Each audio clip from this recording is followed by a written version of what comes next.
Okay, now OBS was a bit stupid there, because I selected stream,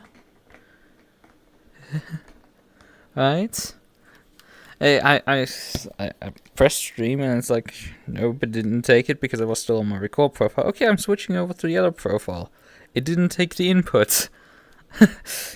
it inputted, swapped profile, and like then told me that there was no stream key in the other profile. I swapped back into it, and it had a stream key. Least obscure Lichten stream. Uses the least obscure, right? Sure. Oh yeah, I have everything set up. So I wanted the least obscure time. I still need to get on their server. This is starting to get a bit close. Should have gotten a bit faster out of bed. But okay, this is fine.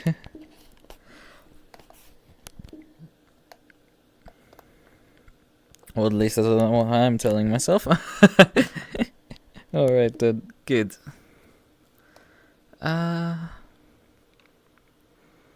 Okay, so ACC.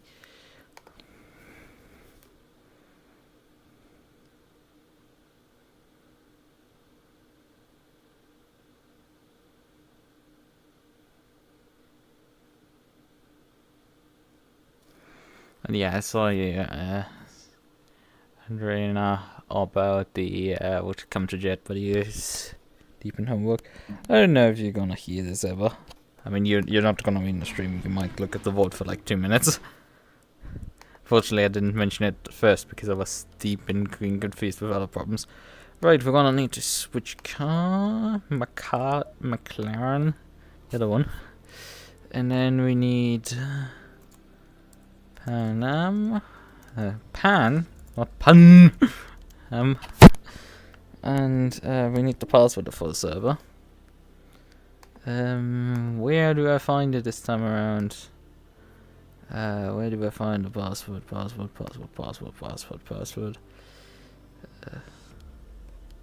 Yeah, it seems to not be listed here. I guess I'm gonna need to check their Discord. Oh, there's an obscure ping here. Right, where is it? Ah, yeah. There it is. Yes, I did not completely oversleep it. I did actually go to bed briefly for this. I'm not joking. I actually went to bed for this and then woke up. Okay, 5 minutes remaining in the practice session. How many GT4s do we have? Oh, we have a few. It's not 0. And I think we have the Merc that didn't make it last time, and they are actually faster than the others right now. So this is actually interesting. And I think we're gonna have to actually do something. Right? We are... Yeah, this is 5 GT4s. I think we have all of them now. I think everyone is here of the GT4s. Not everyone has set a lap time yet, but that doesn't matter too much.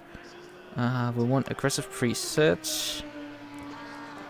Fuel is gonna be fine. ABS down to 1. Tire pressures. I feel like they're a bit low for these temperatures. It looks fine.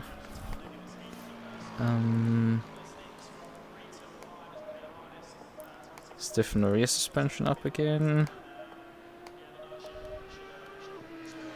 I'm gonna check chat in a moment. I'm just going through here quickly the settings so we can drive in a moment. So get a few meters of practice. A bit of toe out onto the front. Toe on the back seems okay-ish. Let's go slightly up on the pressures, I think.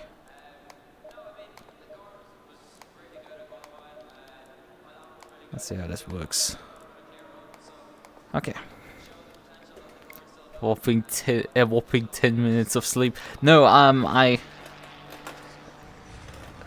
I did actually. Oh wait, I forgot to load my actually. Let's do this here. Controls. Go to my setup. Load.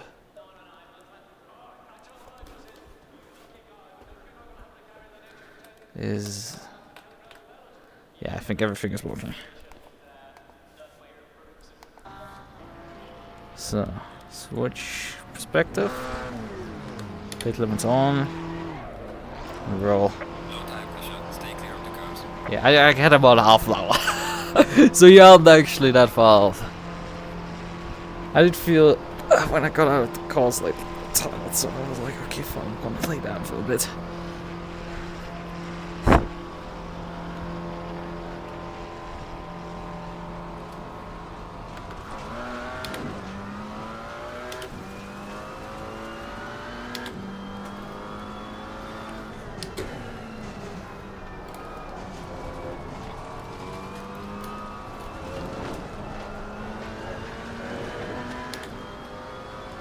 Oh yeah, let's figure out the circuit because I have not actually practiced on it. Car on the right. Clear on the right. And we may have just about enough time to start a flying practice lap here.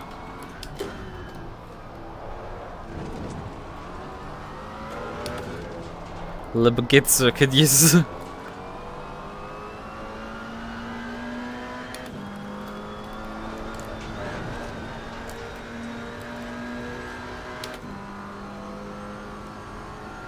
What is it with popular French circuits and having long straightaways, by the way? I know, if I say there's more French circuits than Paul Riccard and Le Mans. Dijon, there's Neuen, I think, something like that. There is obviously Magnicurs.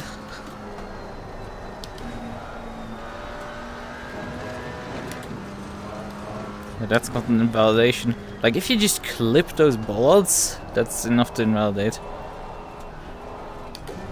But as long as you don't drive further than those bollards, you're fine. I feel like the car's slow, honestly. Yeah, I'm saying that. It's a GT4 car, duh, Lukas. Shrad. Oh, you're still here. You didn't... I mean, you were in briefly here. Yellow flag in sector 1. France equals Paul Riccard to Le Mans. Yellow flag ahead. Watch out. Yeah, it's a thing to consider. Like, France is a relatively big country. I don't know how large their population is. I don't think France's population is particularly higher than Germany's. But it's, from area, it's a very large country. Oh god, I need to brake earlier for this corner.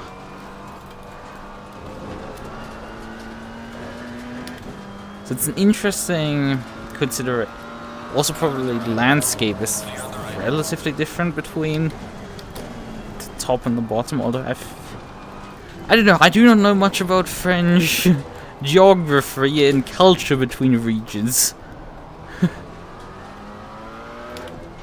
I can tell you that there's a vast difference in culture between the north and the south of Germany. I can definitely tell you that.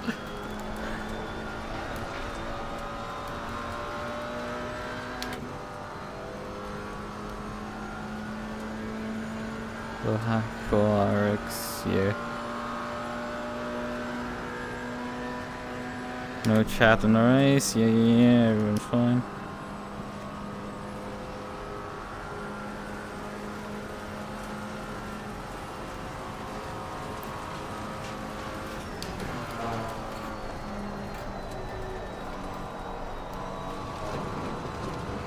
Well, I have to actually use quite a bit of track limits there. I feel like.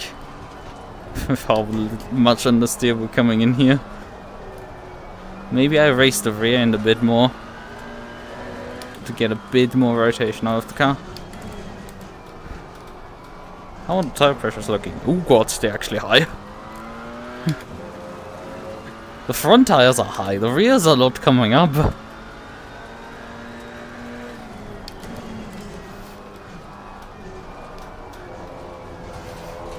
But I'm definitely not feeling like I'm driving particularly fast at all. Yellow flag, be careful. That's kind of a characteristic of this car also.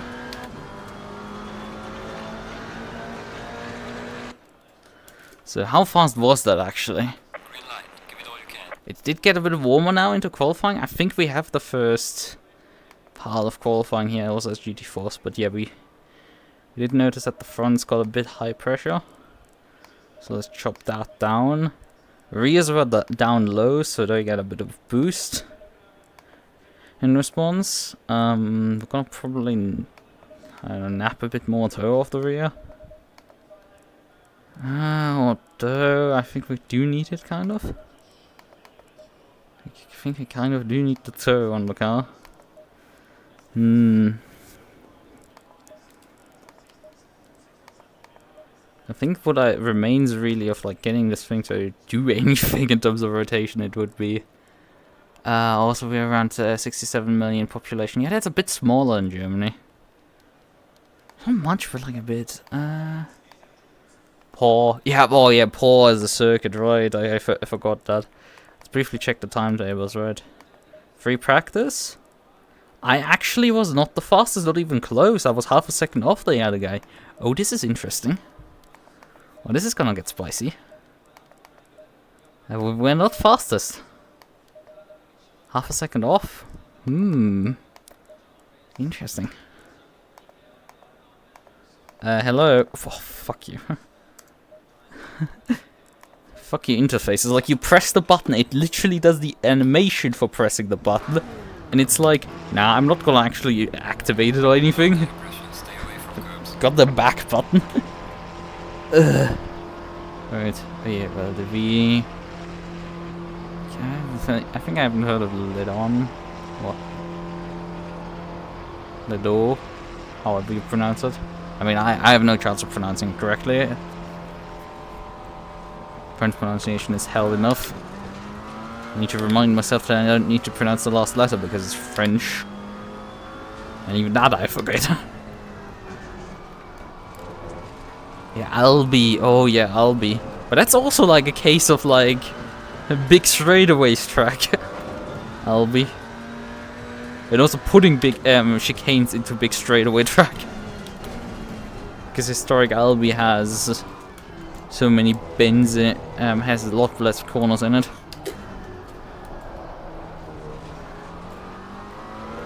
Albi is also another case of those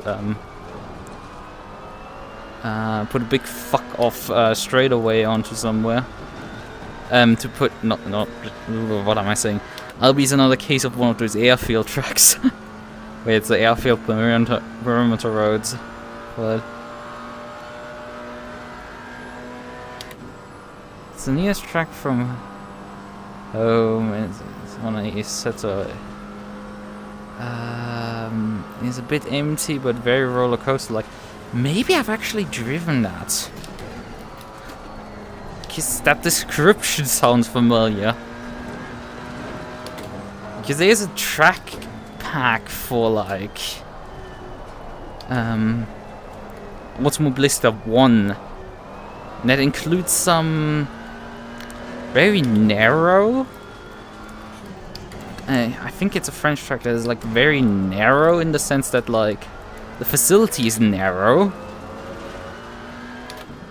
It's a like the facility doesn't take up much space and width, but like it is long. I don't know how to describe it. It has quite a bit of elevation change. I don't know. It could also be an American track or something. I'm mistaking it with. It's definitely there's a bit of a. I don't know if it's in there. And I'm just like not remembering the name correctly. Because that could very much be the case.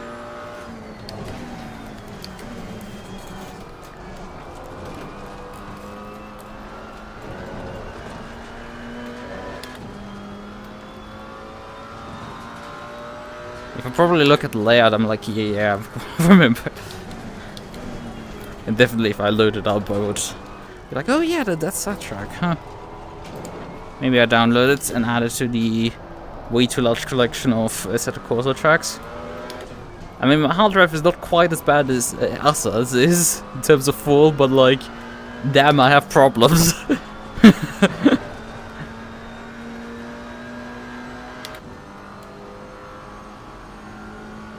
blind uphill.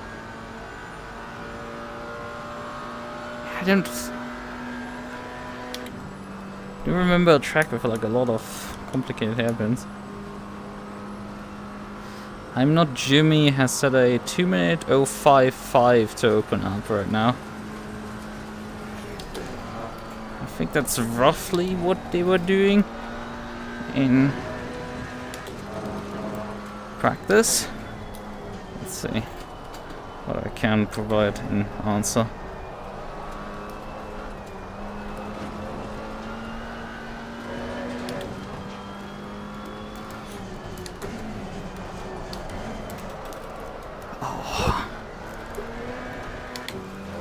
I definitely want a delta at this point so I can have a reference time.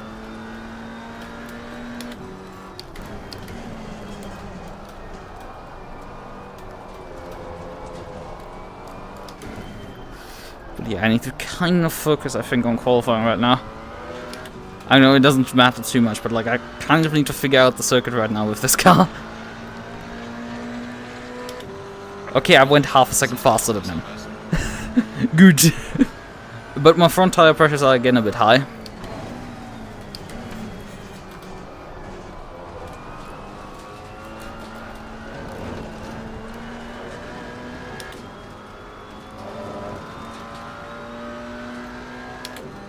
have to drive turn 1 really slowly, honestly.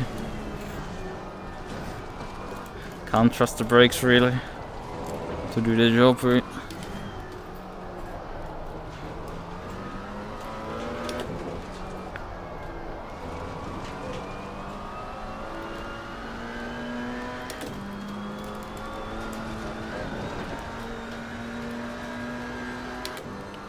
It starts with a double left and a couple of right-hand hairpins, downhill into blind uphills.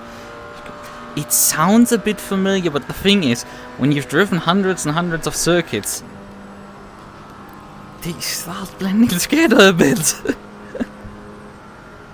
Boah, my front brakes are cold. Like, the rear brakes are not getting that cold on the Mistral here, but like, the front brakes are ice cold when I hit the brakes here. The end.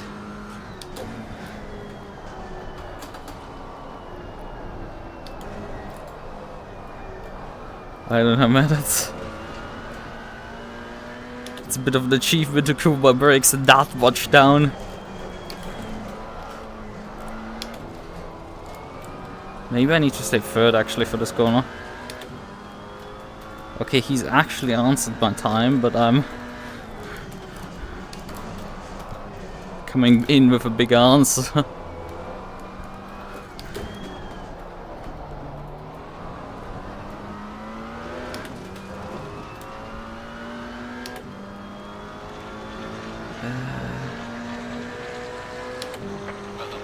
Oh, you've retracted your message. I guess you realized yourself that you may make a mistake in it, or you're not trying to distract me from my driving. I don't know, it's fine. If I need to focus on driving, I'm gonna focus on driving.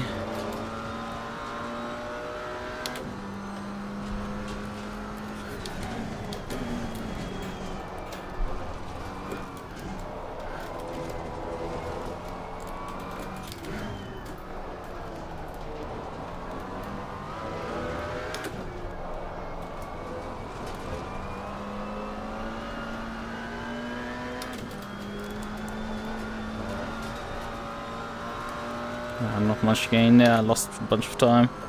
And they are relatively competitive, this Merc, against me. Oh, and this is my final lap actually. I can't start another one. This is gonna be it. Okay, I'm Not Jim is also on his final lap because he's 11 seconds behind me on track. Yellow flag in sector 1.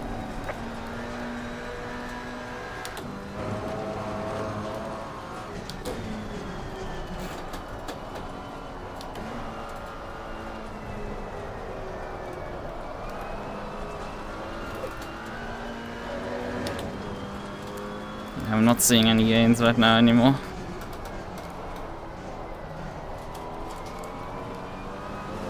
Oh, I just can't figure this corner out, it seems.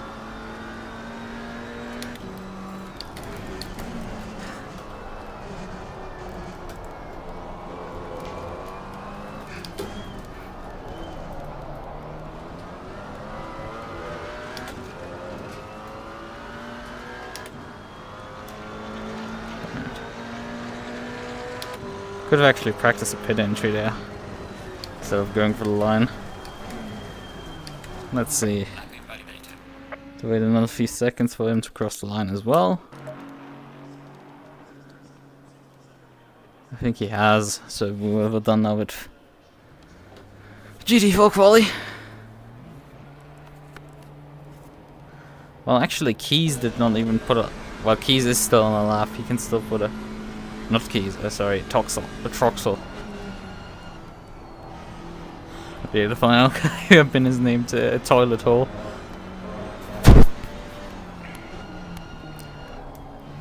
Yeah, let me just take a moment here briefly.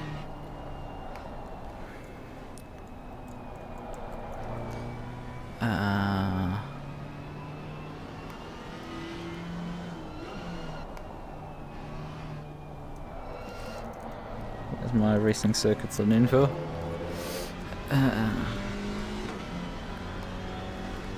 Site has never let me down. Lichten.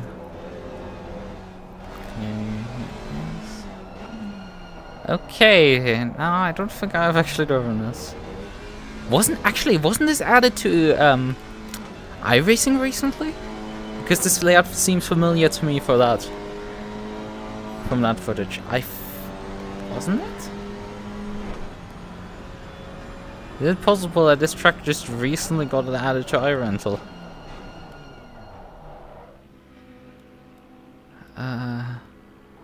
Unchanged since 1973, okay. Ah, I see. Yeah, I've definitely not driven it then, I think. Yeah, I've not driven it then. I mistook it for like some other circuit. I didn't know what other circuit it is. I think it is an American track. In all actuality. But yeah, it is. That's definitely something interesting.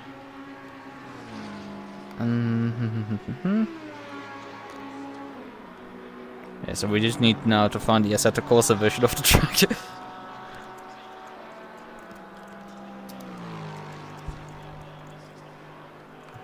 I can download it. Because it's interesting, I saw like some... I don't know, I saw a clip of it on of like, who was it again? Who drove it? Jalia, I think. He drove it with that track with the with one of the hypercars, which is an interesting combination. But like I was like, yeah, that's. It looked for a second like it was Paul Ricard or something. Not Paul Ricard, sorry. Like it was Portimao, because of how heavy the elevation changes are. I thought for a second that it's that I'm looking at Portimao footage, but nah, it isn't. I'm not sure how terrible of a job iRacing does in the graphics in terms of making that place just because it looked ugly as all hell. But I think that's just iRacing in general, an iRacing problem, not a specific problem with the track or anything. It's just, it's like it just looks, everything looks dull and dead. Like they're just still stuck with their 2007 realistic shooters filter graphics. Yeah, that's probably also not helping. Like it's just like it's just there's a bit of grass that is barely holding on for dear life. Basically making up the runoff areas. And then probably Radeon running then additionally the game on like it's only render track and I don't know, the barrier on the grass settings. What do you mean we need a grandstand rendered? Nah, we can just cut the entire grandstand out. That's not gonna like look jarring or anything. I mean, you can actually do that also on R-Factor on like some of the stock car tracks if you run very low graphic settings on them. Grandstands start disappearing. So if you run it one stage above that, they reappear for just unpopulated and everything. Yeah, it's interesting. They got rid of a ton of stuff around the track. Okay. Have you actually come to think of it? Have you actually like seen a race in real life there? Like, yeah, that's an interesting question in my opinion. Because for me, the nearest circuit is Hockenheimring, and I've been to the place, but not while there was a race session or anything.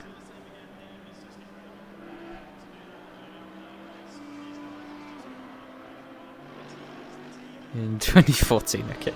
It's nearly 10 years ago at this point. But yeah, I have been to the Hockenheimring once, but like, we're talking about 2005 or so. It's like, but not for a race actually. Well, sort of, it's complicated. Not for an actual race that was held on that track. It's like there was an RC event held in the parking lot that my dad competed in. Something. Do not ask me. I was very young when it happened. Hello, Elsa. You're awake again, I guess, and you're probably gonna go to sleep again. And you probably should. Alright then, have some good rest. Seriously, my tires it's like the tires are yo-yoing as far as I could see from the pressures during the lap. It's like the front tires just went down on the Mistral, but like the last section they go boom back up. It's really interesting stuff there. Right. Reduce the tire pressures a bit.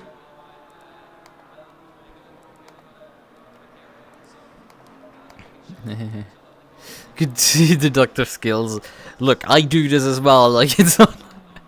I mean, I slept for half an hour, so we're here. Okay.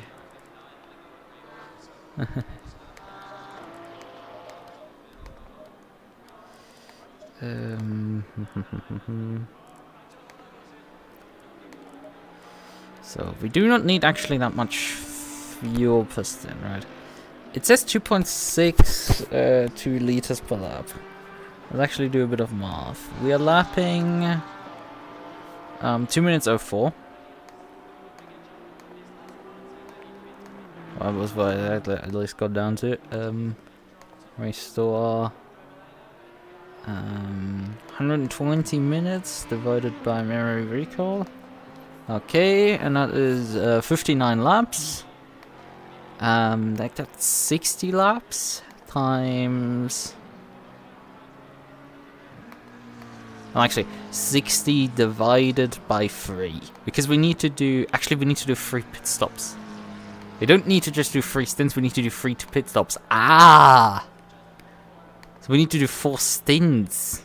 That's 15 lap stints. Gosh, we're pitting a lot. That's weird. In any case, and that is then 2.65. Let's go with that.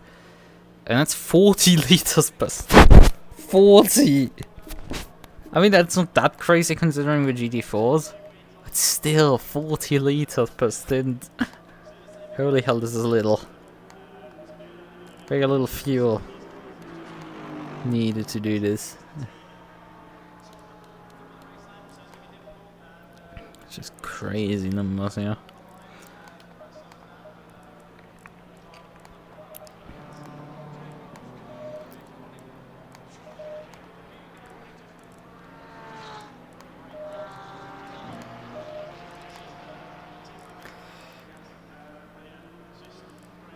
Some minor adjustments here. Don't change too much.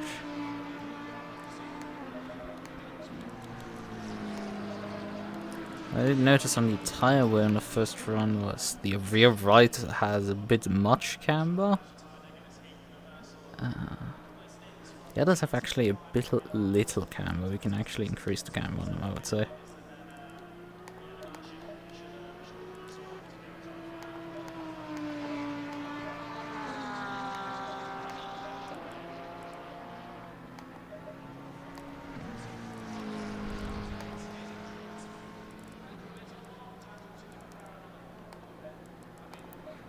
We're going to go with these numbers and then run this little toe. We're running a bit of negative toe on the a bit of actual positive toe on the rear, not negative. Positive toe on the rear.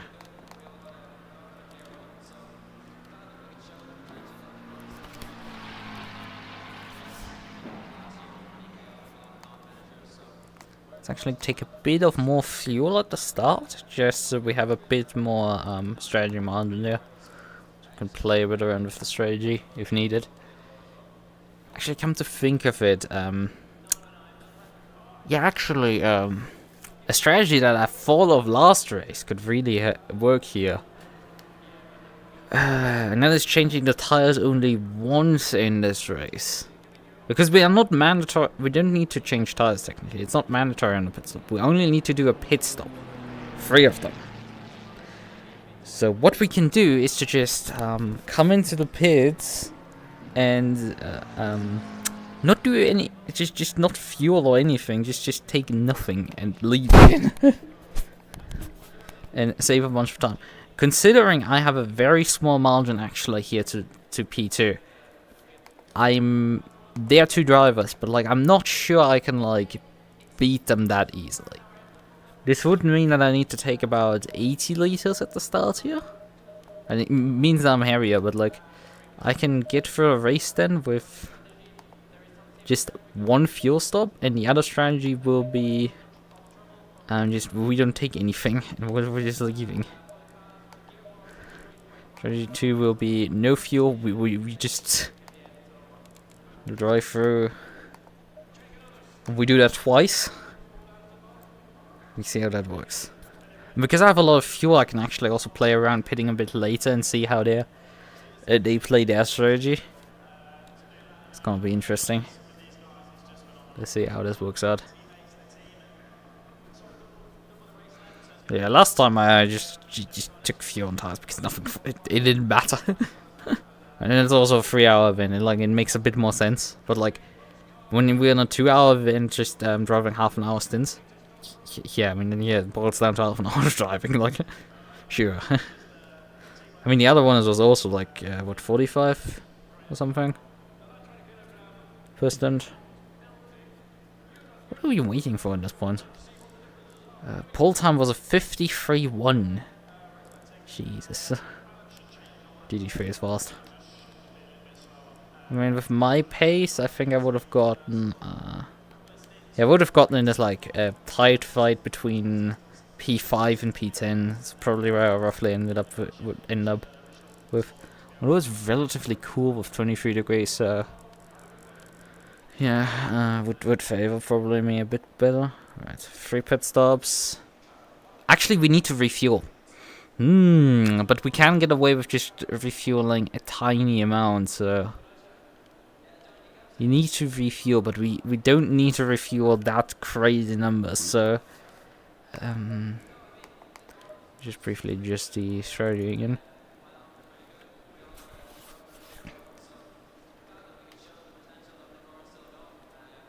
Because I don't remember how much you actually lose in terms of time. We can adjust that. I think we're gonna still start with like 85 liters, just and then take 1 liter on the pit stop, and then we see how long actually adding a bit more fuel takes. If it's like worth it to like you know, split up the fuel a bit. Hello there, how are you doing? Compared to 2 weeks ago, there's a bit more of a challenge. The Merc that didn't make it last week. Not last week, 2 weeks ago. It's irritating when our championship doesn't run every week. And I referred to last week when there wasn't even a race. But like 2 weeks ago, this car could not make it to the grid because his pedals literally fell apart. Well, they qualified this time 2 tenths behind me.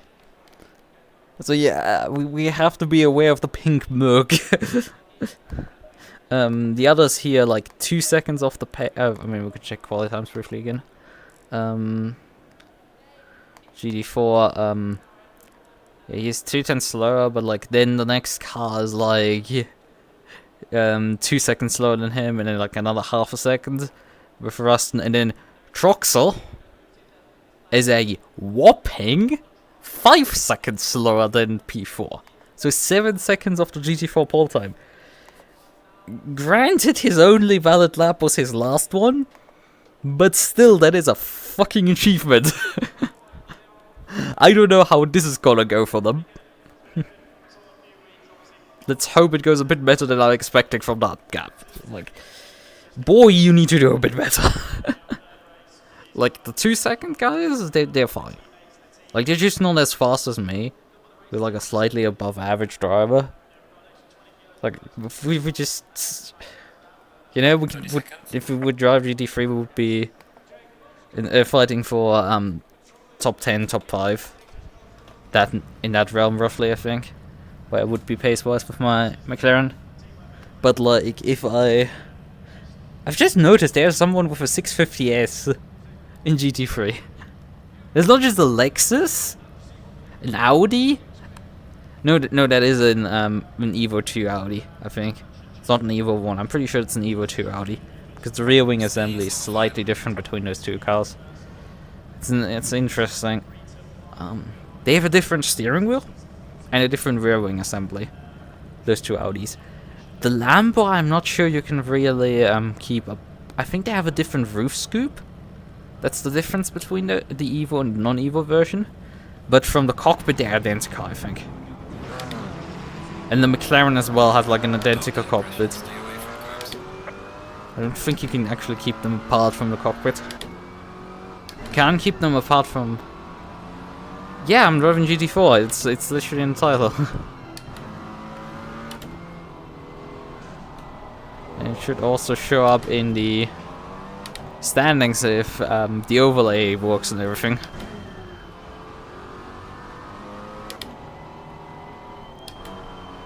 You know, it's the past ones already failed me, but like let's hope that doesn't fail me again. Yeah. I don't know which driver they're gonna start with because they put Jimmy and not Jimmy. Yeah, that's a fun name. To qualify, but the game says me that Lee is now in the car. But it could be that Lee is the first driver in the entry and it's changed back, I don't know. I'm actually too far back right now, which is an achievement.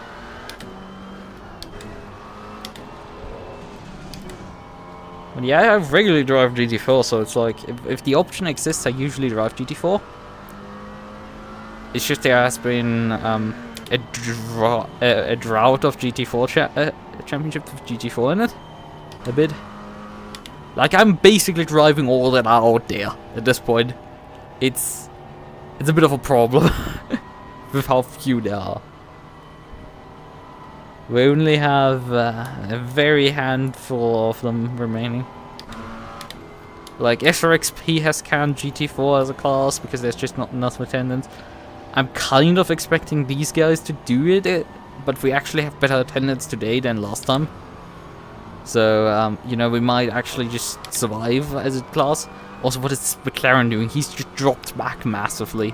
Like, I'm just in front of the green area, but this guy must be, like, basically getting told that he's going to get teleported, that's how far back he is. I'm just going to drive my position as I should. Because, like, fucking hell, I don't know what this guy's doing. McLaren, like, just stop it already. Like, I understand you don't want to be directly around the GT3s, but this is a multi-class. You have to get in your position, please. And there's not much gain for you to do what you're doing right now. Stay double file.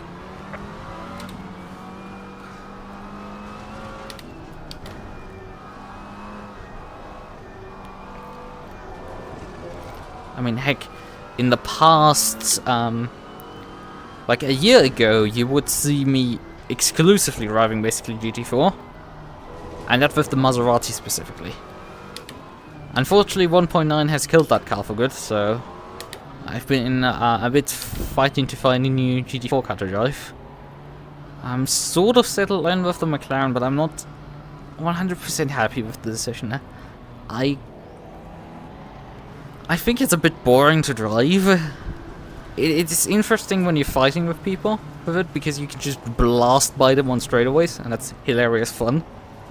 You just overpowering people with straightaway speed is always ungodly fun, but like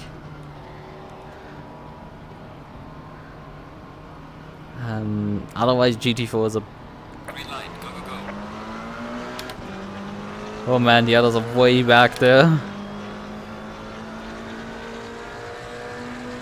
Woo, there's multiple GT3s coming. Clear on the left. They must have been behind everyone else.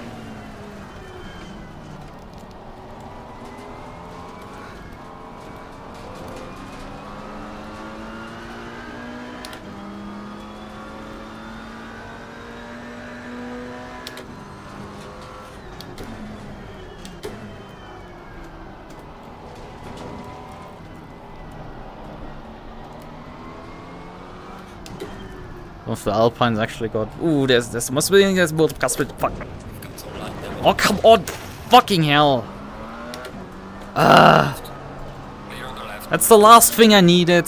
That's just 8 seconds worth of damage. Fuck GT3 drivers. Like, I tried my best to avoid the accident and they still somehow figured out a way to get me. Car on the right. Clear on the right. I just ran out of turning ability there because he just blocked the track in 5 seconds.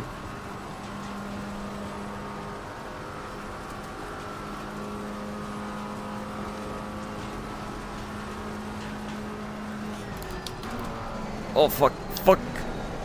Oh god, there's no turning ability. What the hell was that? Car on the right. Oh fuck. Clear on I just murdered the GT4s. Fuck. the rear. Yellow flag ahead. Be careful. I fucking murdered the rest of the GT4 field there. Slow car ahead. Great, awesome. I just murdered 2 of the GT4s. Well, basically about half of the GT4 field was just murdered by me. I had no expectation that my well, he's just understeered off. I don't know what that's about. I don't know why my car didn't turn there at the end of the straightaway. That's just weird.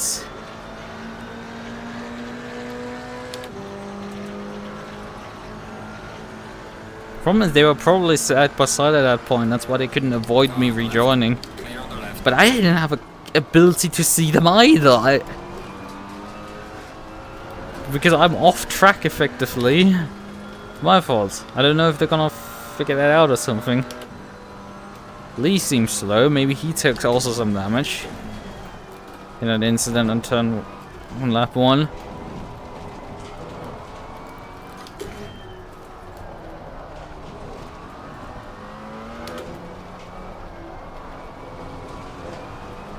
It sucks so much to just murder them. I'll turn across.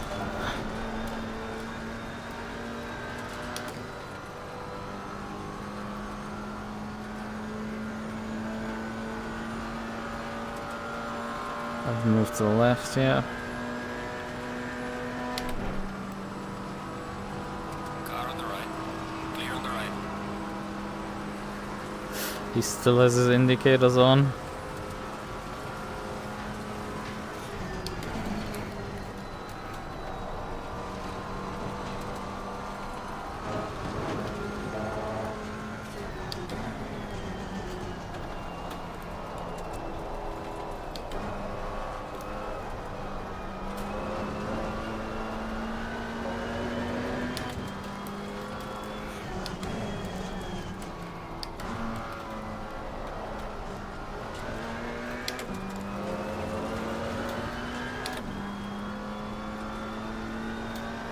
I think he's actually leading the car behind it. He seems to be a lot slower.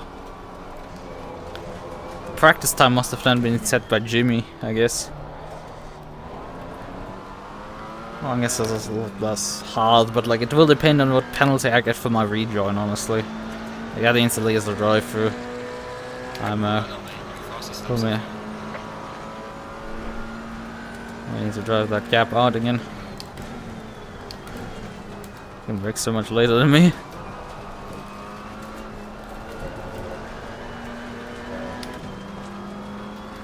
I have so much more speed out of the corner. We don't go in there. Usually you still overtaking yellow flags because no one gives a shit, but like I'm just gonna go, nah, we've had enough accidents tonight. And I've also the Mistral coming up. And anyway, I'm side by side with you. Like I don't even need to try in that sense. I just gotta end up side by side with him anyway in some way. And leverage myself past for much of a fight.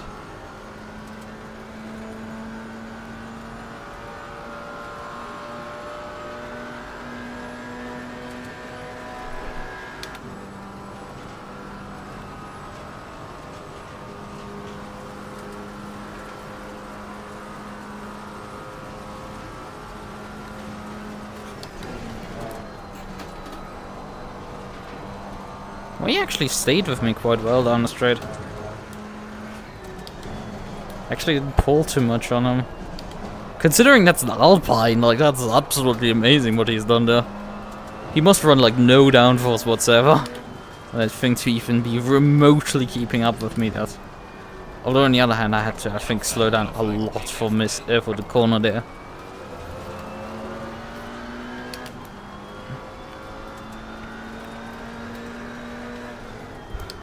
Hello there, parked GT3 car. Like I know Paul Riccard is referred to as a parking lot, but like not like that. Not quite like that.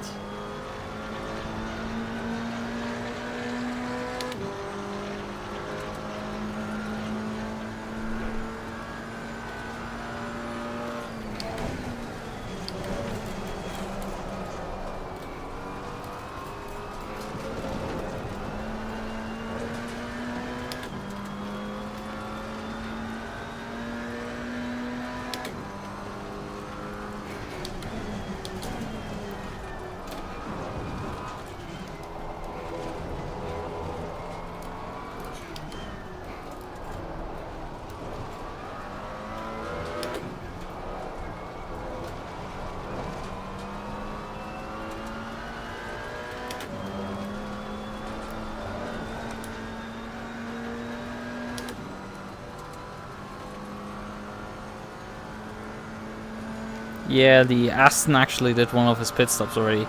I'm pretty sure he must have from the contact hit the barrier and they've done repairs already. I'm pretty damn sure, and it sucks so much when they've been basically thrown into a wall like that by me. They should not be done by me. I don't know what happened there. I broke at the same spot as always. The car just didn't turn. Hello, GT3.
Whoa, 15 seconds worth of damage on my car.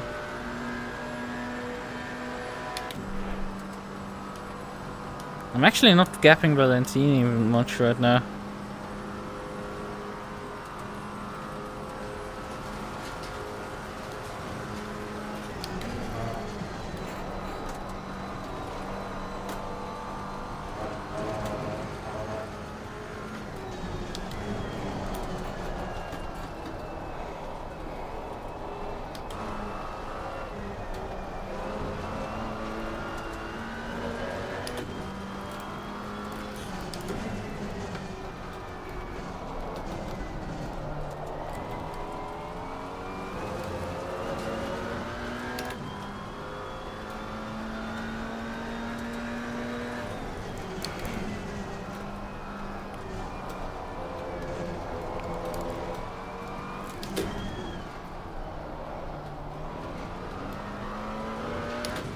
And I'm guessing I just saw the... you went out of the track because you released the brakes too early. I see.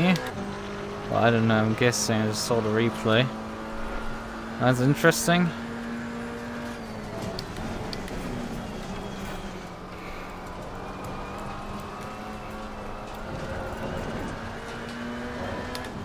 It just didn't slow down. I don't know, it's weird.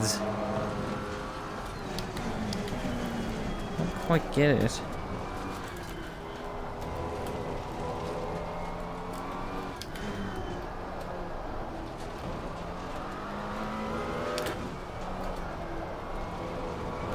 Maybe it was a bit of slipstream that just made the car uncalculated fast. Maybe the brakes were colder than I expected into that corner. Because it had only a few corners of usage on them. Did I brake too late or what? Wasn't... Explain it. Okay, because I brake at the curb. And I just broke at the 100 board there. Right at the 100 board. And the car made the corner without any issues. As you just saw, like that was 100 board braking. No issues, no fight. I think there was slipstream that just... Like, just compare the speed that I had into there without slipstream and then with lap 1. And I'm probably faster into there before I hit the brakes. I think you're gonna see different numbers. And I think that's what made the difference there. I might be a bit late on the brakes, but like not massively enough. Like, you might be on... I'm not completely dismissing that you're wrong, but like... I'm probably late on the brakes. Like, but like... Something isn't adding up because I'm not that late on the brakes. Granted, this car can have a bit of a weird behavior on the brakes, where it's just... You brake, and you don't slow down till like the last few... Where like, if you increase the speed slightly, you need to brake a lot earlier. And your braking zones are very marginal. In terms of like, if you brake a meter earlier, you will undershoot the corner, and if you brake a meter later, you will overshoot the corner very quickly. Car can be a bit like that. And that's can easily, with a bit of slipstream, catch you out. I mean, it can't be the aero damage, because, you know, I'm still carrying the same aero damage I carried into the corner. So that can't slow me down. And it can't cause issues with turning. On the other hand, we know with the 720S that if you take some aero damage on the front on that car, that the car has a lot of difficulties following through corners. The car, for some reason, has a lot of trouble there turning all of a sudden.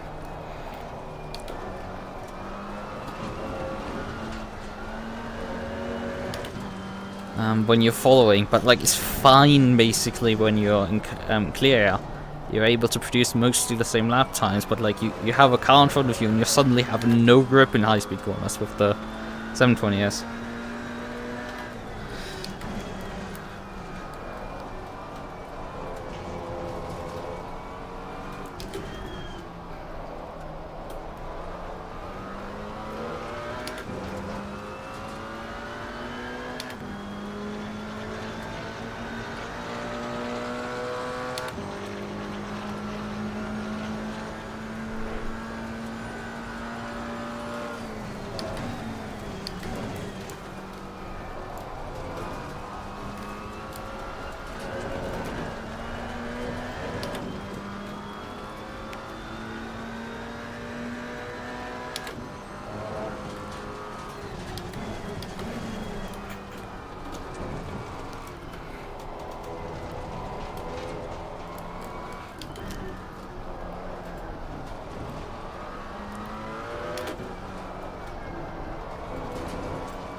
Basically, that's coming up 21 seconds behind. There's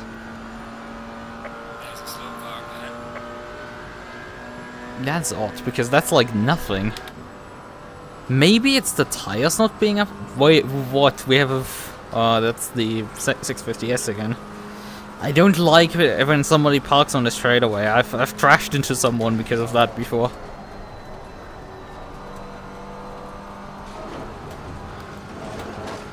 Yeah, probably. I need to remind me on the first pit stop that I need to press the save replay button if you're still right dead, so I could look at it myself later. It's just strange, baby. I mean, if I'm not that much faster in this, then the slipstream didn't do much. Then it's maybe the dirty air, but we're talking about GT4 cars. And I find it kind of cringy when talking about GT3 and dirty air. Although, with, as I said, with air damage on the 720S, you definitely experience that. Yeah, tires, I'm pretty sure that could be a contributing factor. I don't know, it's just weird. I should have probably broken earlier on lap 1 there.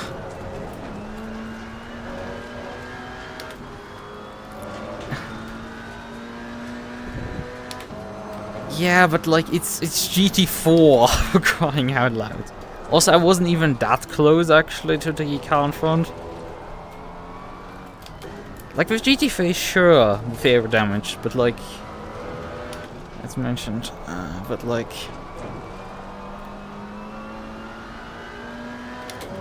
GT4s, I'm like, especially with this car, this doesn't rely that much on aero. I don't know, I don't think.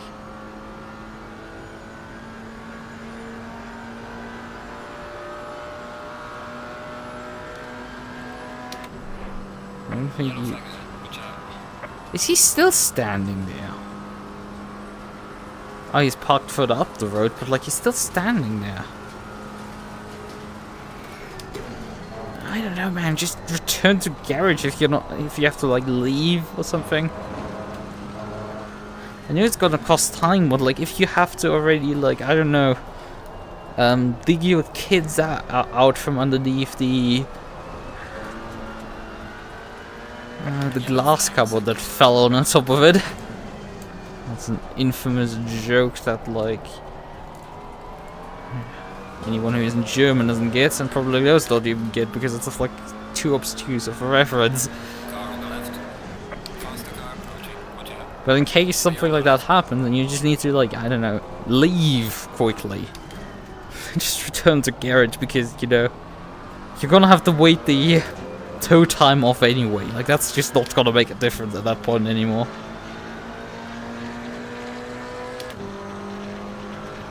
You won't lose as much time and you're not as much of a danger for anyone.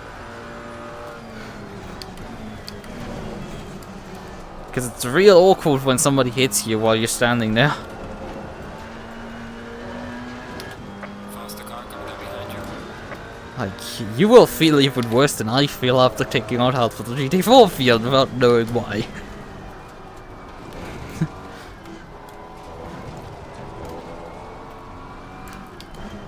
Because of my frankly unsafe rejoin.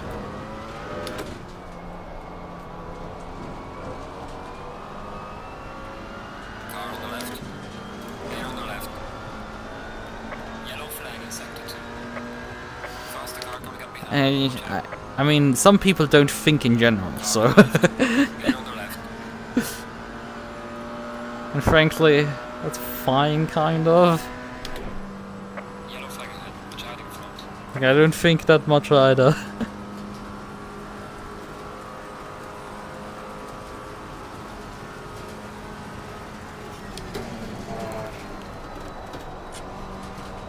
I mean, it's an odd enough choice to drive a 650S anyway. Yellow flag ahead. Child in front. Well, that's the Ferrari that just passed me.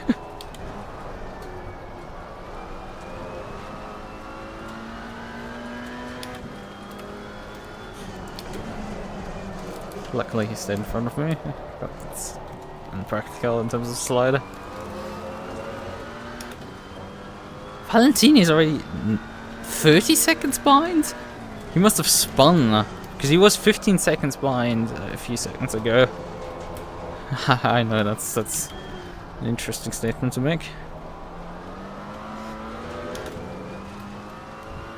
Yeah, Lee is 42 seconds behind. Lee is terribly slow against Jimmy. Jimmy is actually about, I think, about as fast as I am. So I had expected that this race was a bit more competitive, but like, because you know Lee was in the car when I joined the server, so I thought like, oh yeah, he's capable of doing slightly faster times than me. So when we head into qualifying, Jimmy is in the car and we're trading pole position with each other. Like, yeah, this is fine. This is good. And it turns out, well, Lee's about as fast as the other 2 seconds per lap down drivers. Yeah, there's 5 cars in GT4. I have only 15 seconds worth of damage. This isn't too bad. I don't know how much I'm actually losing per lap, but I don't think it's much. My qualifying time was a 2:04.2. Don't know if I can do that with 80 liters of fuel in the tank. Maybe half a second faster than what I'm doing right now. But I don't think my damage is doing that much in terms of lap times.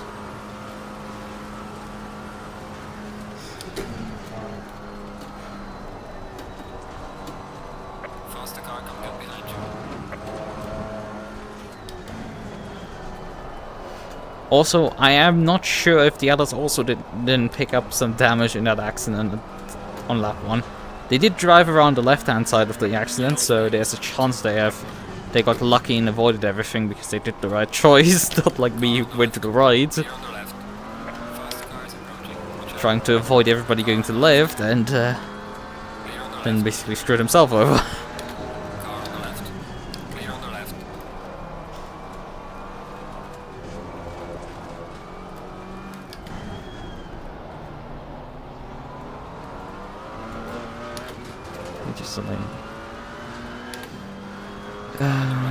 Wait a minute, this guy in front.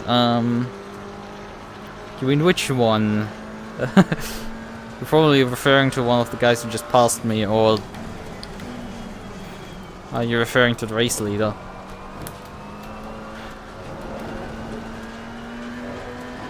But yeah, if the I hope the standings display on my stream actually works, because I've had the issue before that stuff like this just for some reason breaks when switching sessions. Funnily enough, also at Paul Riccard. Santos, yeah. They're now instructed to return to garage, the 73 car that is parked here on the straightaway. I think it's been 4 laps that they're standing now here. But yeah, Santos that passed me for position, yeah, he's...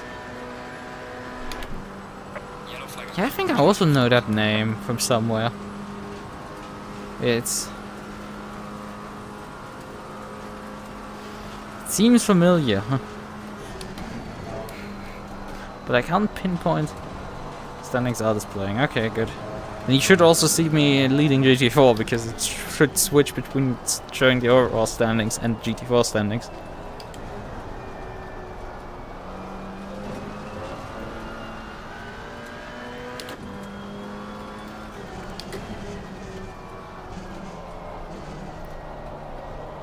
It would have been neat if it actually broke again here on Paul Riccard, because I could narrow down where the problem is. If it every time it switches into race session at Paul Riccard, I'm like, oh yeah, this is an easy bug to fix. But it breaks only once, like, oh no. I can just hope it doesn't happen again. Pain. The pain of the software developer. I mean, I did think about doing some development streams for like pushing the two plugins that need updates at this point. SimHub OBS plugin and the plugin for my EasyScript plugin, which that broke with the newest SimHub update. And was like, yeah, I could like install the newest version of SimHub, right? I'm not racing this weekend. Considering I have to skip on VTuber GT. So it's like, fine, I don't need to, I could do development. And like, I didn't in the end do any development on Friday.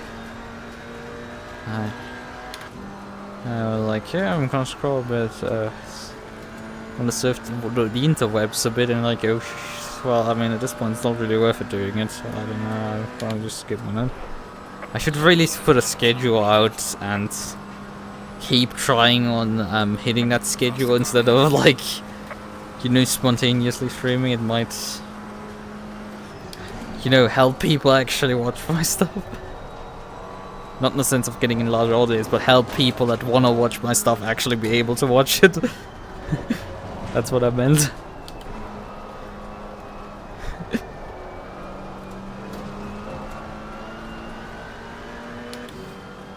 Lexus, you can put your Lexus next to you past me. I think they're gonna do race reviews post-race, it's gonna be interesting how but right now we're looking at just running away, and I don't think they can give us a hard enough penalty at this point anymore to clap me back in. Oh, they disqualified him now.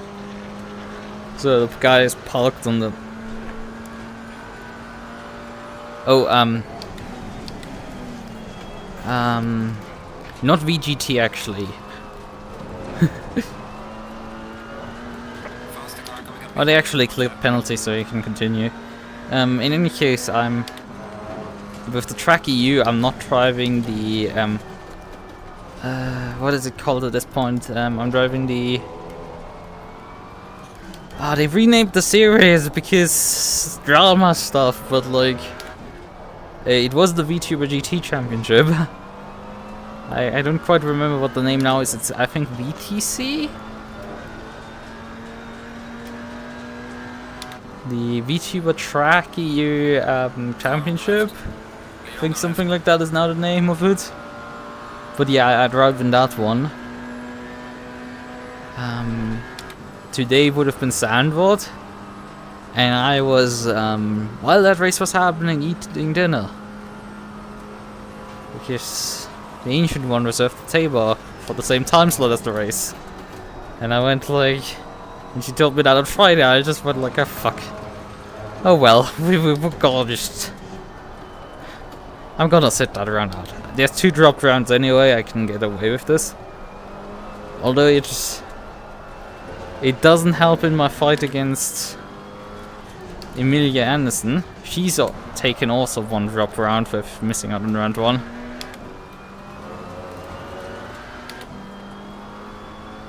Yeah, it was Sandwood. I technically attended today because I entered with like and drove 2 rounds, but I'm not even sure I'm gonna score a point. I I wasn't able to find anything in the rulebook about Car on the right. minimum Clear on the right. minimum distance for scoring, but like I'm pretty sure I wouldn't score. I would otherwise get a 1 point, which is fun.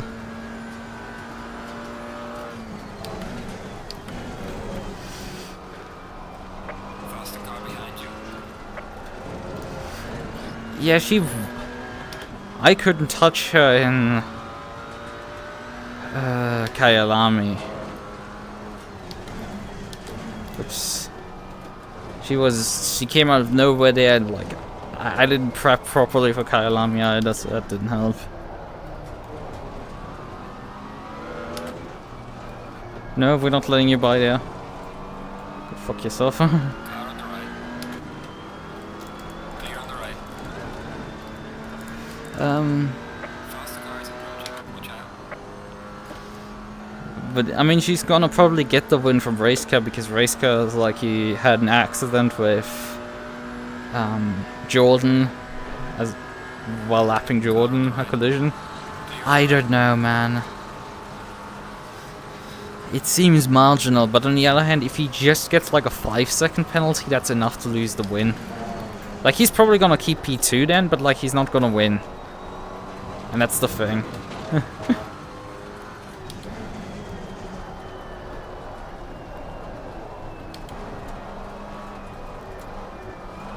Well, it sucks, like, because I looked at the quali times, and like 35.9 seems very realistic for me to be capable of doing. Yellow flag in sector. I did some practice laps on Wednesday and got down to like 36.3 on race fuel, so I think 35.9 would be possible in qualifying. It seems at least reasonable.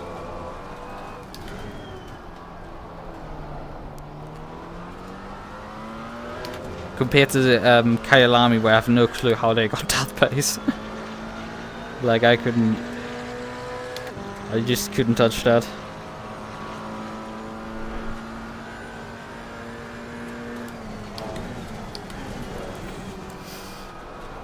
And in Kyalami, I sabotaged my own race by speeding in the pit lane. Like, I was fighting there for like top 4 and like just drove into the pit lane so fast, broke too late. And that was that one. Gone. Like, I was slow, not fast enough there.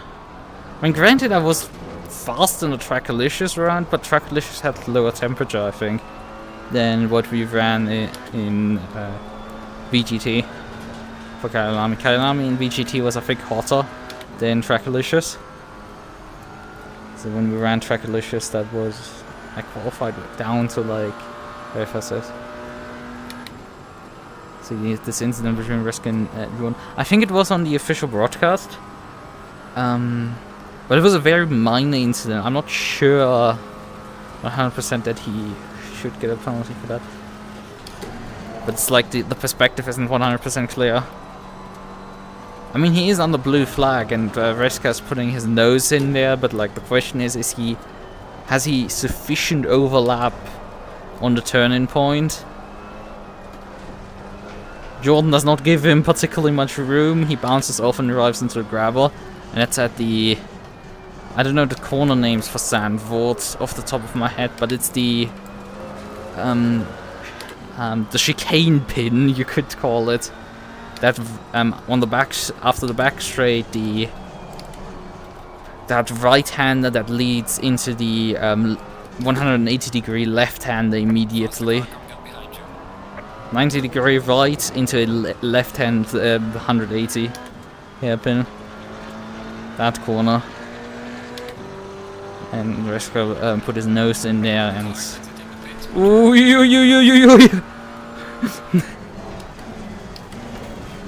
I thought the Merc was a bit closer, but luckily he wasn't. Because this could have got very critical if the Merc was alongside me when the other guy comes out of the pits. Faster car coming up behind you.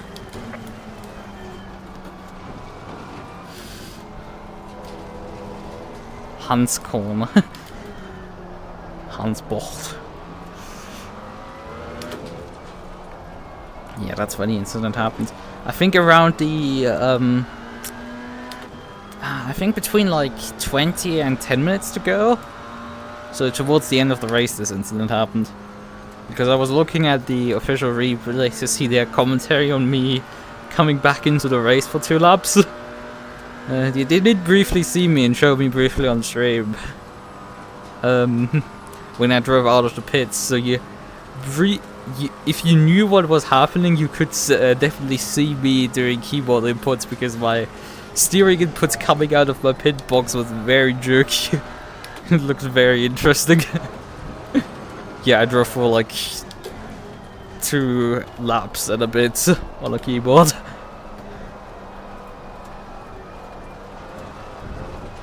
Unfortunately, when heading up to turn 2, it seems that like some double binding, because I mapped my gear shift and gear up and down to like shift and control, and a lot of the shortcuts for ACC are some button with control and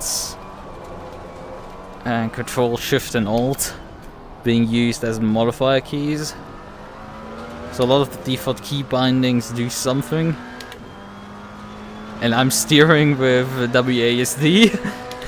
So you could expect how that's gonna end. That's some double mapping activated. I lost steering for a brief second and headed straight to the barrier there.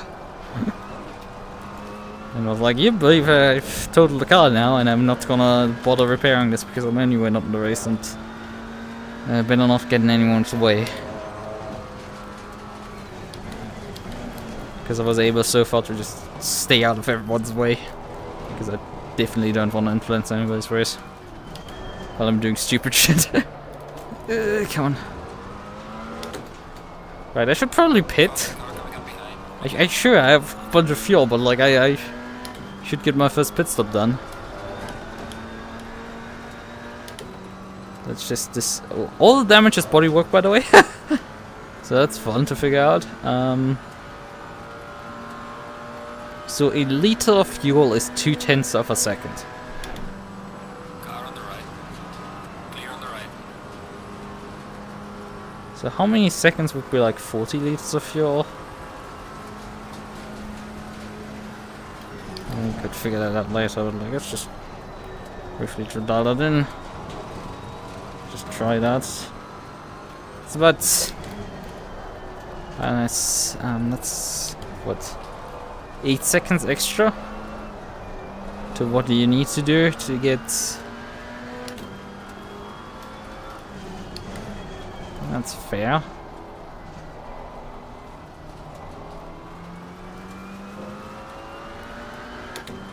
We're gonna just pit and take a single liter as planned, and then do the full service on the next stop.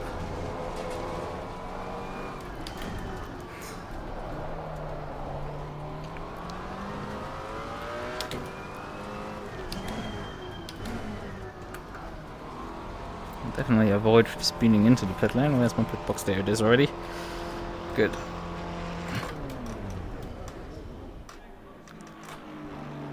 Oh yeah, right, we wanna press the save replay button.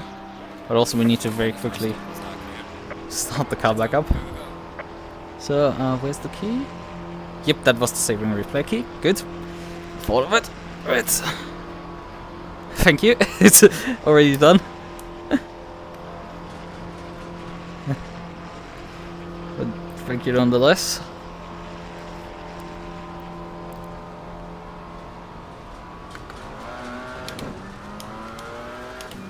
So I didn't check how much of actually a gap I had.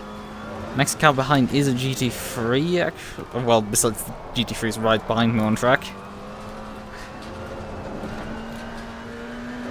I think they're GT3s, are they? Yeah, they're GT3s, both of them. Because their closing rate was a bit slow, so I was like, huh. But they're fighting for position there, side by side. Faster car approaching. Watch out.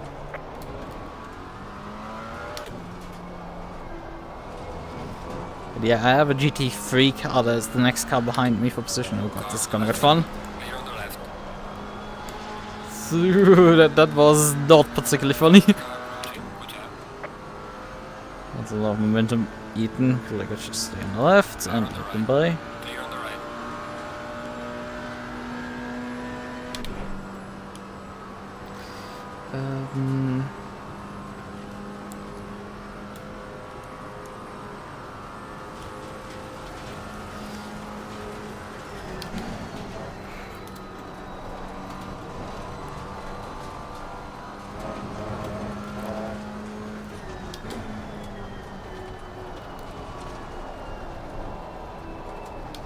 I mean, the thing is, we didn't repair actually the car, so we just can only expect driving roughly the same pace as we did before.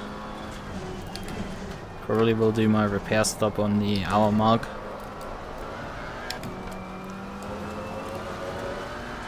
Take full service, repair the car, the whole shebang. There's 15 seconds extra time there. Because on a short fuel stop, it's not really worth it. Also, we get fresh tires then, so.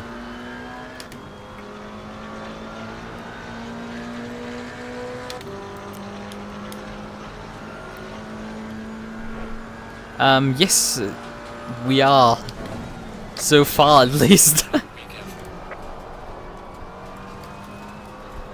Because if you do the math for today, right? You competed today. The Mirai team, the main Mirai team, not the Elder team. The main Mirai team has changed their driver lineup, so it's not so it's Akito and Anderson driving together. So from this round onwards, Anderson and Akito's points count towards that team. So the win at Kyalami doesn't count, but like the win today will count. The win that she likely does get, according to Riccard. Still have slight doubts that he should get ability for that, but you know, we could just roll with that for now. And declare that this is her win. Because that will put them into it's not a 1-2, it's 1-3. But they get what is that? 31 points off today. They had 7.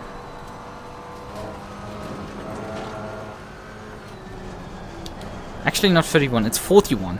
I'm sorry, I've miscalculated. 41, and they've had already 7, I think, from the previous round. So they're up to a whopping. What is it? They're up to a whopping then 48 points, something like that. If my just in my head math adds up, while we are at either 69 or 70 points, depending on if I get my 1 point for finishing 15th. Yeah, they had 7. And if I note correctly, P3 gets 16 points, if I'm not mistaken. But that's where I'm like not sure, and if I added up 25 plus 16 correctly. Considering I first time calculated 10 too little. Blanc got P9.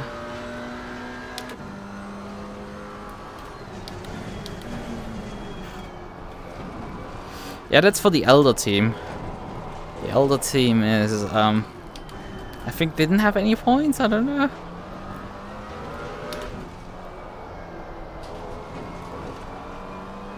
It's a bit confusing, because they have 2 teams.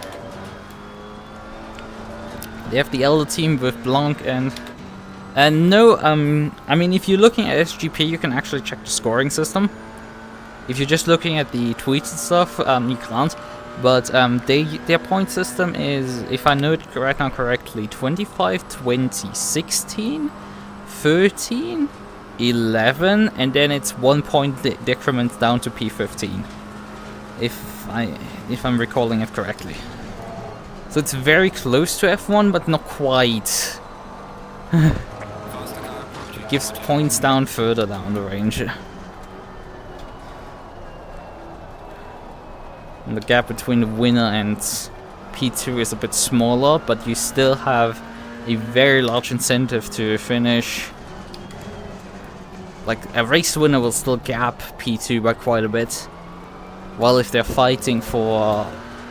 Well, championship leader... If championship leader fight for like P4, they... Ooh, hello there. They don't actually get that many points. They're trading less points, but if they're fighting for wins together, then the championship can swing quite wildly very quickly. Car on the right. Clear on the right.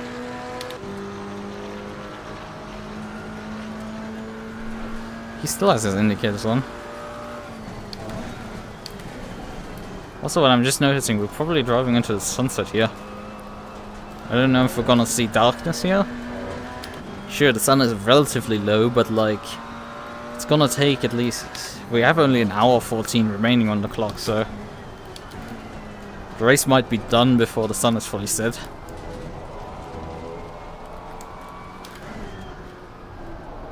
You mean the team standings, because as I said, they changed from Cobb.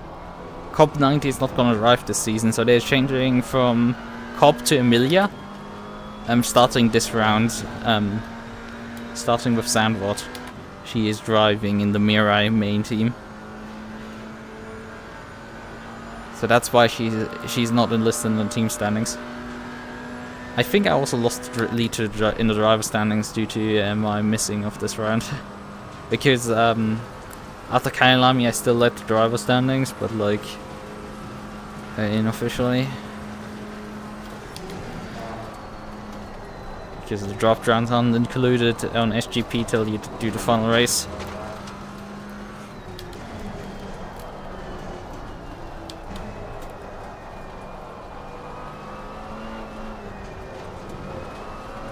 But yeah, that's gonna be a dangerous position that we're gonna be in. Because Axel might be able to secure... she's at this point in a position that she can easily secure P5s regularly. He's really good at this point, but damn, I have enough of a fight to like maybe beat Anderson, maybe. That's like the big maybe in the room. But even if I beat her, then we have to contend with Aki to also be right fucking there as well. It's like having to win. It's like having to win the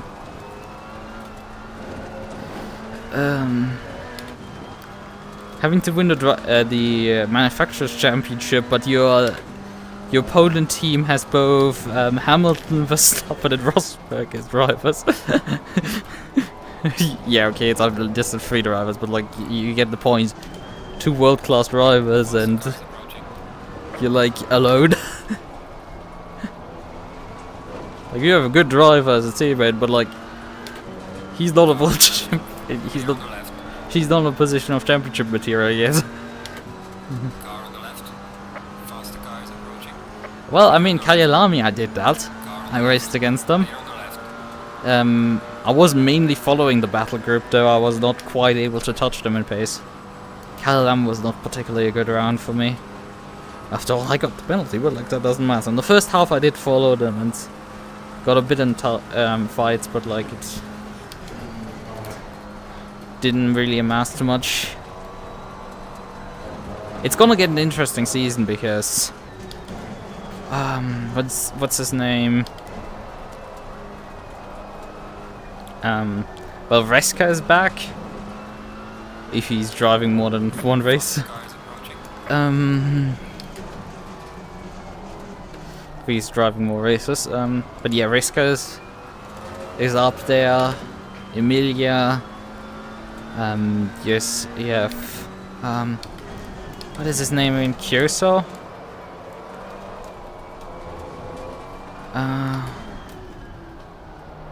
Kaiser, guy with his Aston Martin that didn't attend Sandvold. He's also fast. At least the Kyalami was really fast. You have Akito. You have me. Like, this is looking like we're gonna have here 4 or 5-way fights for wins. There's the question of, like, however, the big question is who can actually keep up with Anderson when she hits a good track. Psycho Kaiser, thank you. I for some reason cannot recall his name and always be like, well, it is not Racecar Cursor. I for some reason I know they are two separate people, but I can't keep their names apart. I can only remember Gracecar's name, but I can't remember Psycho Kaiser's. Former WDC, I don't know. I lack context, I think, of that. I'm maybe not too familiar with the deep lore on that end. I'm only familiar with R-Factor 2 Niche Endurance Championships deep lore. You can ask me about the past 5 years of lore there, but like, do not ask me about some other stuff. Faster car is approaching.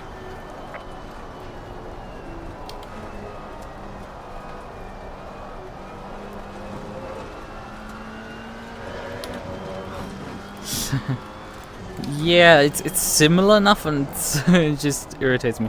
Oh, you came here. Are you done with your homework, Andrea? Are you done?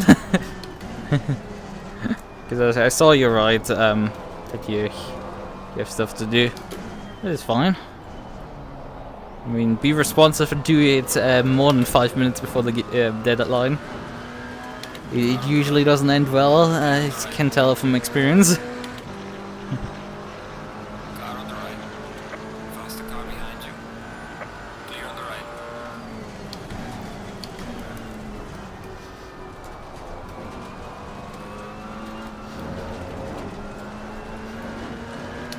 Car on the right. Clear on the right.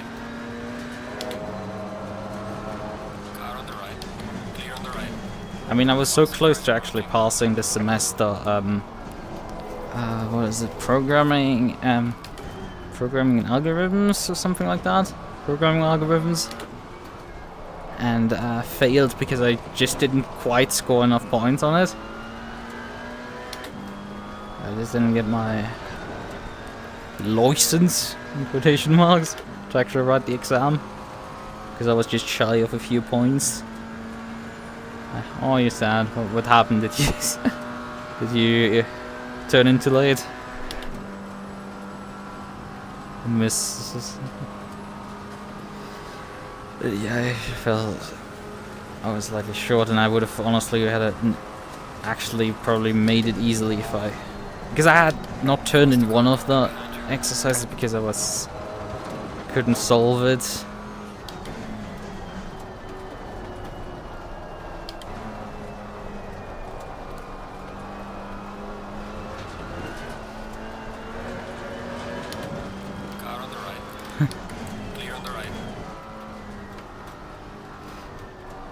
Autistic such a rough. I see. Yeah, don't we all like, I think, didn't I say earlier that like it's normal to feel stupid? Oh yeah, you weren't there. Yeah, that was stupid for me. Good, you were why are you gonna hate learning? I mean, why, when you hate programming, why are you learning C#? That's an interesting question, but like, I'm relatively familiar with C#. It's very similar to Java. It's basically Microsoft's Java. So it's honestly not that cancerous. In some ways. In some ways it's very cancerous because it's Java, right? But like, it's Microsoft flavored Java, but like, a lot of the Java concepts exists, a lot of the headaches in Java exist, some good stuff exists that might make it actually better.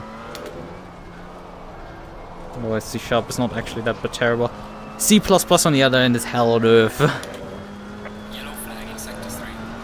It's like, part of that course is that you have to write in different programming languages.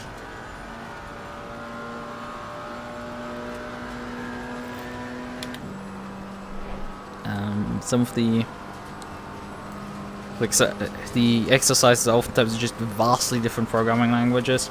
Like one is like JavaScript, and you write then you have to write in Java, then you have to write in C.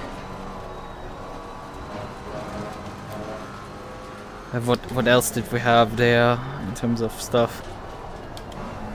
Or just like understand the code and like fill in the text document for it, or what happens.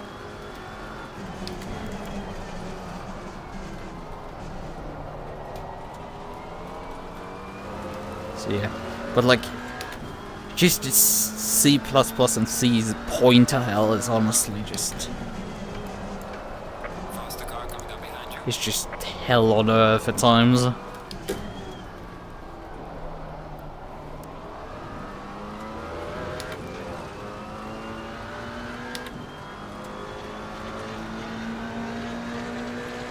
Learn anything other than C and Python. Car on the left. Clear on the left. Yeah, I mean, it doesn't harm to see the other languages, because I don't know what you're studying, or like if you doing an apprenticeship for a programming job, or I don't know what you're doing specifically. That you're like, oh yeah, you have to only learn C and Python, or what even you're studying. Maybe you're not studying computer science, and you're just have to do programming for your physics, or I don't know, electrical engineering, something like that.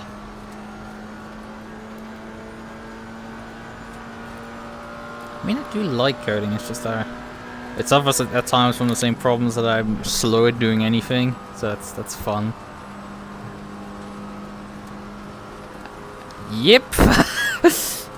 Okay, back at mechanical engineering. And specifically the that field that does all three of the...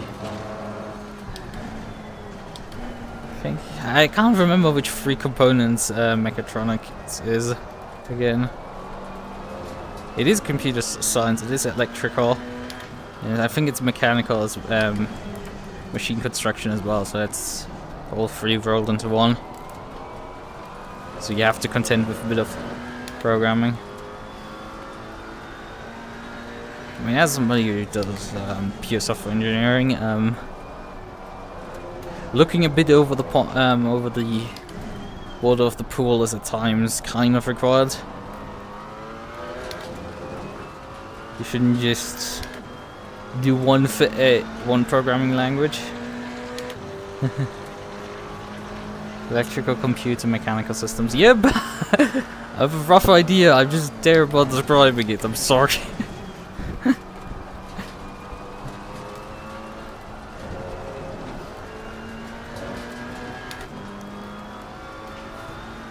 But yeah, familiarity with different programming languages can help. On the other hand, with the field of machines and programming microcontrollers effectively for controlling machines, I mean, there's still some things changing, because there are currently these obviously the hip and trendy systems programming languages which can be used to control microcontrollers, like Rust, Zig, OCaml. All of these can do effectively, can address on a low hardware level as well. So those are interesting. Those to keep in mind, but like on the other hand,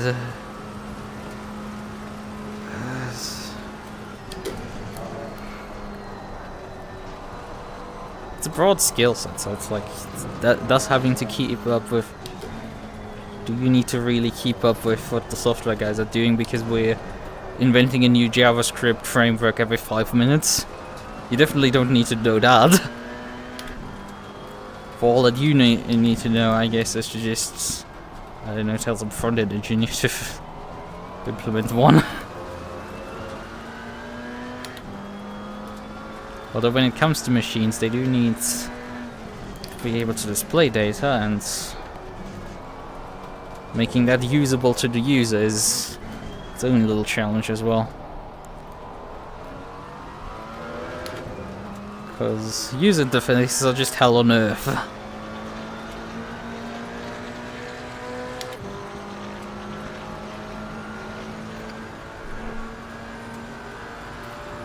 Faster car coming up behind. Watch out.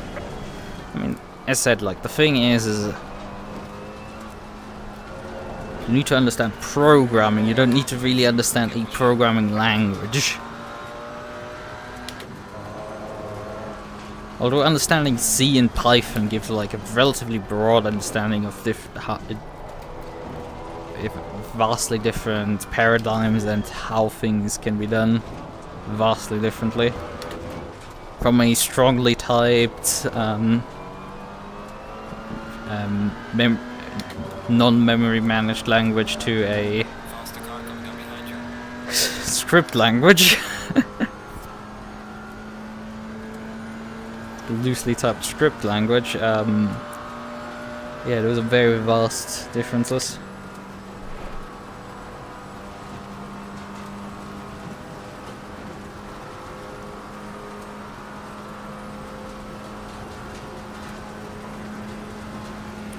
Car on the right. Clear on the right.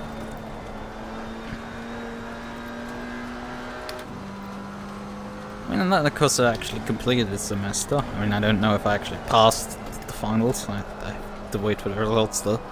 But that one was called Computer Organization, or in German specifically Rechnerorganisation. And what do you think was in that subject matter for this course? Did you guess assembly instructions and computer architecture? Because RAM caching and other fun things that relate to this field? Because then you would be right. It does not have anything to do with networking. Nothing at all. It has all to do with how the computer works and different ways of describing how a computer works. My stream delay is great because I now see your response actually.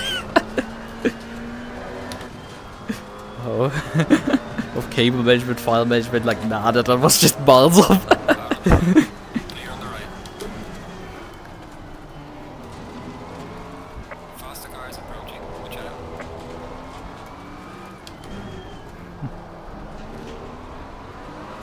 And yeah, I had to write assembly instructions during the exam. And also like for another exercise, like read them. On the left. Clear on the left. And describe what happens. I come to your streams, I'm depressed. I guess because you try watching me to fix your depression. That's how I use makes you stream when I'm depressed, because there's a YouTube album. Oh. I was going the other way around of that you come to my streams because I make you happy, so you search them out specifically.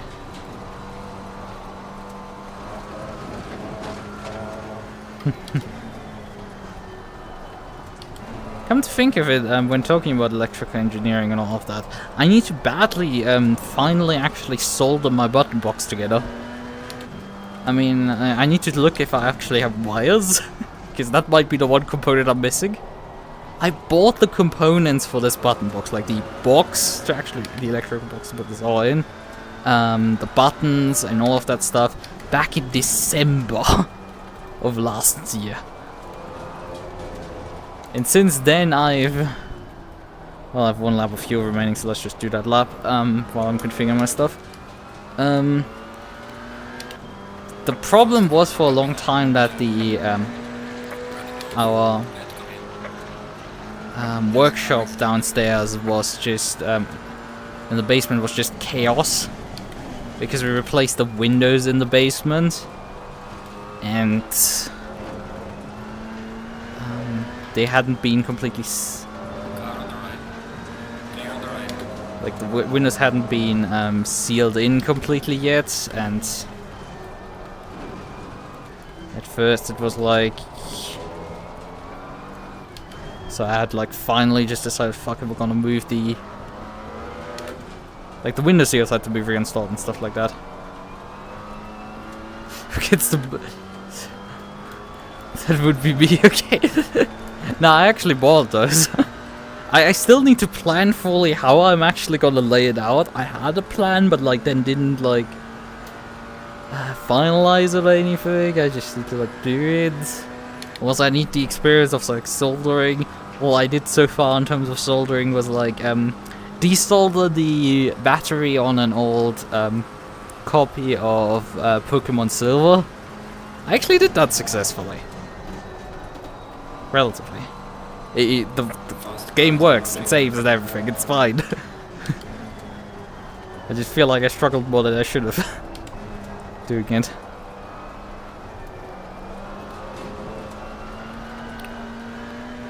Right, how are my pressures looking? A bit on the low side, I would say. Let's pump up the pressures because the temperatures are gonna go down soon. 3.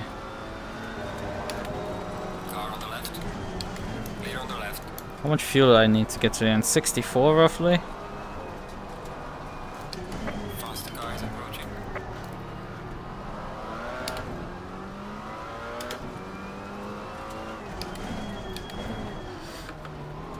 We have to anyway take fuel on the last stop anyway, so just go with these numbers, right? But yeah, I'm not sure if I actually have cables in the house. Because that's the interesting thing, because that I didn't buy. I didn't buy solder, but solder we have so much of. But, like, the problem is some of it has literally the production country as West Germany written onto it. So you can guess those are a bit old. I'm not so sure they're completely reliable. I used one of those rolls and like they acted a bit strange, and then I used something else because it's kind of just vaporized when I tried to solder it. Which is definitely not kind of how it should behave. Let's go. A little bit late in the reaction now. Low tire pressure. Stay clear of the cars.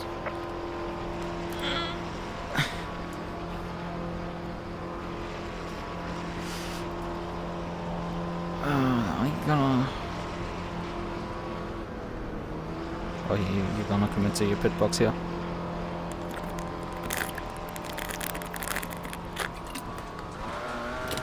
Faster car is approaching. That's what we're for that. Don't use wires. Faster car coming. I don't know, what do they use? Is integrated circuits for everything? Like, how else are you gonna get electricity from one end to the other? Or is that some joke that I don't understand?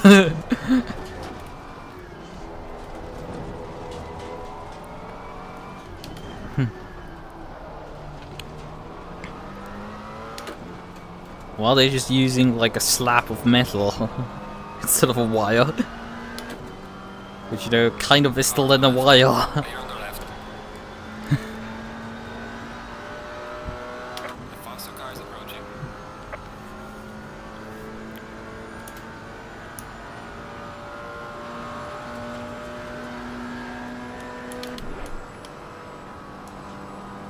Okay, I'm not Jimmy is now on the same lap as me. He's about 95 seconds behind. Clear on the right.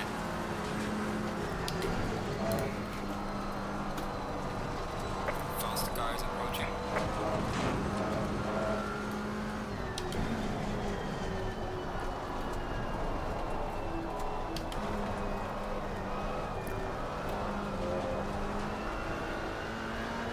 Yeah, so how are they gonna do that without wires? Or was it just Elon Musk wanted to transmit electricity without wires? Car on the left. Clear on the left. And the question is, for what purpose? Did they want to charge the car without wires? So do wireless charging with your car?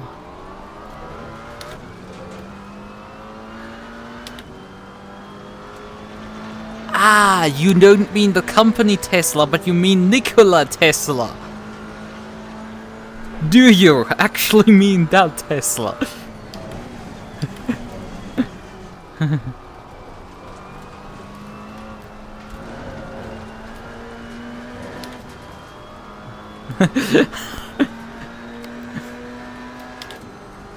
Yeah, we didn't realize.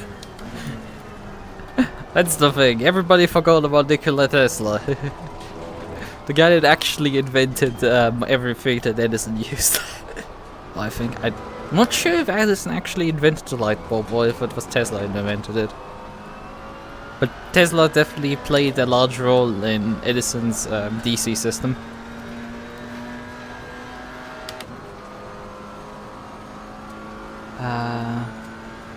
So glad they're counteracting the teabagging in the new Mortal Kombat game. It's annoying how many people teabag. It's so toxic. It's like, honestly, I couldn't care. It's like, what else? They're gonna find a new gesture to humiliate. It's just, it's always gonna be something. If you can't crouch spam on a corpse, then like, what else are you gonna do? They're gonna do something else.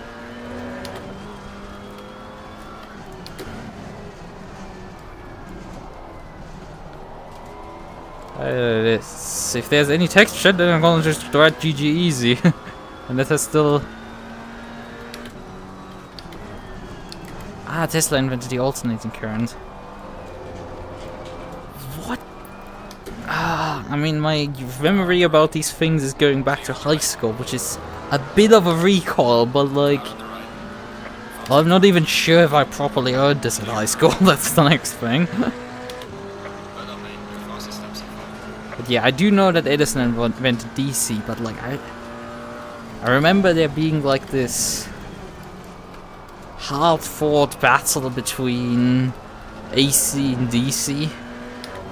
And Edison invented the electric chair to demonstrate how evil the AC is. Fun stuff like that. But obviously AC won out because you could just transform it to higher voltages and actually transmit it for more than 50 meters. Which is the problem of the Edison system. It was the big weakness of the Edison's DC system.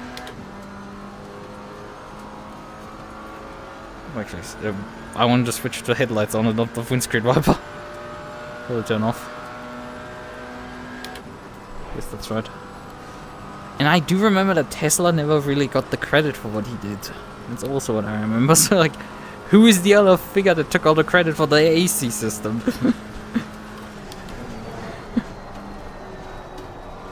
Or was it just the, like, I don't know, movie or documentary that I watched about this? That my memory has, like, hey, free connections in my brain being dedicated to just storing this these snippets of information.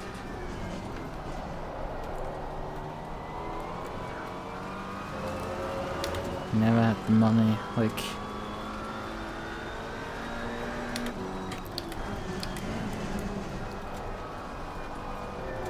I mean, was it... what was his name? Yeah, Dunlop was the name of the guy who invented rubber tires. Or rubber in general, in that sense. And, like, he died poor. His product never took off in anything till he, like, died. And not even, like, the Dunlop company is just named after him. In honor, not even like his ancestors or anything had let the company just... They just decided to name it after that guy. Randomly.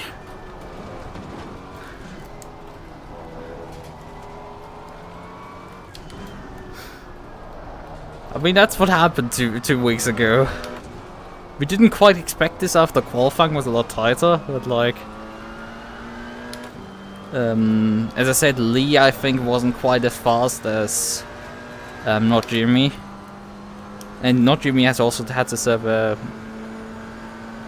Faster car coming up behind you. pneumatic tires and died poor. That's really sad. Yeah. Like, it did, as I said, the saddest part of I think Dunlop is that, like, there's a company named after him, it's not even, like, from the family Dunlop. Not even family Dunlop founded it, it's just someone else. Who then decided, like, lol, let's name them Dunlop. Faster car is approaching.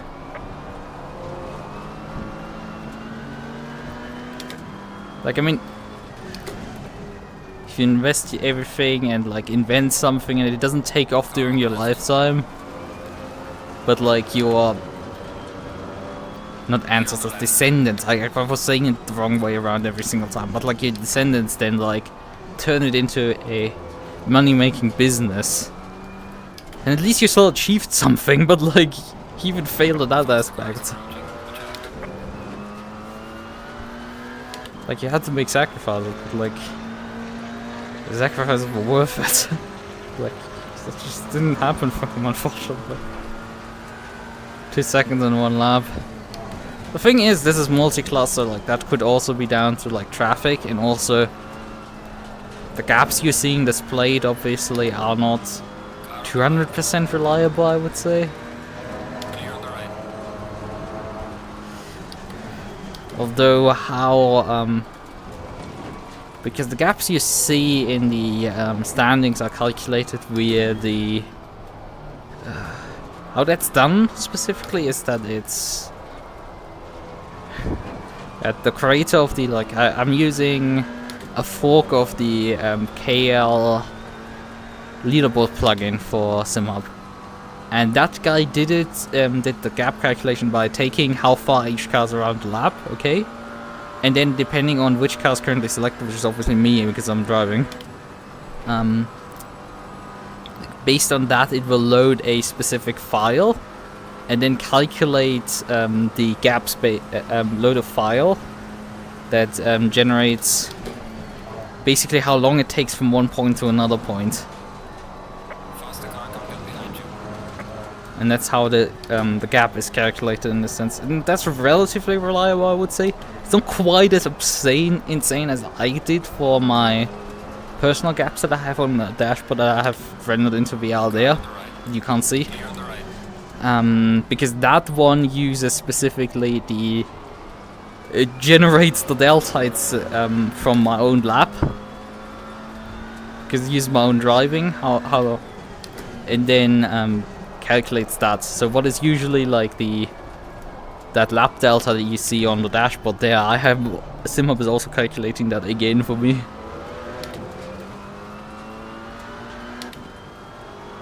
Yeah. That, I mean, that's what you usually do for calculating gaps, is your own pace, to showcase how far away a car is. I mean, we could take an example briefly. There's a GT3 car 1.5 seconds behind me. Of course he's gonna, in his terms, that's a smaller gap then. Right, because he can cover more distance in less time because he's in a GT3 car. Although the difference in that sense is probably less, but like, Clear on the left. point still stands. He can cover higher distances. This mainly starts mattering when you're like talking about close to 1 lap ahead, something like that. I mean, it's not really calculating when they pass me, it's calculating how far away they are, but instead of meters, it's calculating the distance, obviously, in seconds, because that's more consistent. I mean, internally, it's using a fraction of a lap. It knows how far around the track it is, looks up how far into the lap that is in seconds, and then subtracts that from each other. That's how the entire thing works.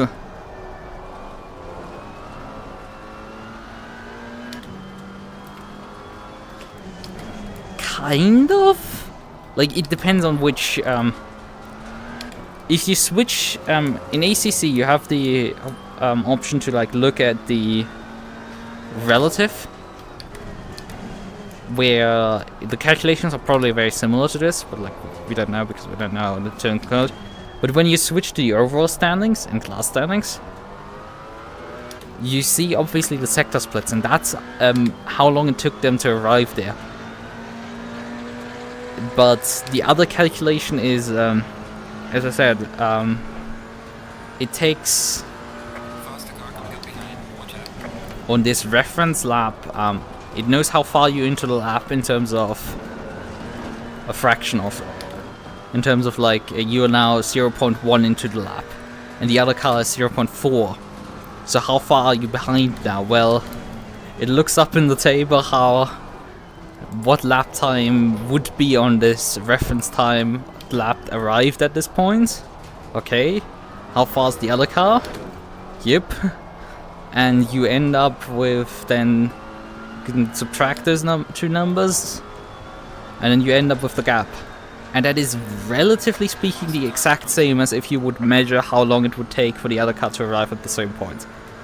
It's just less of a mess, and you can constantly update the number.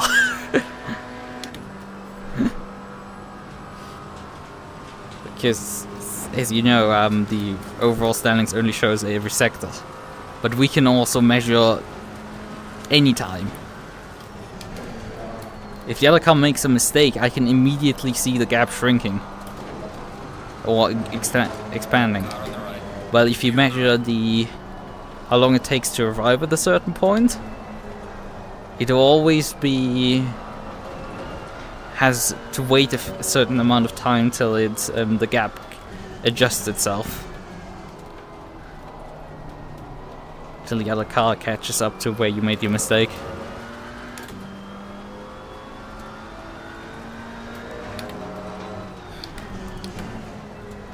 But yeah, this is an interesting.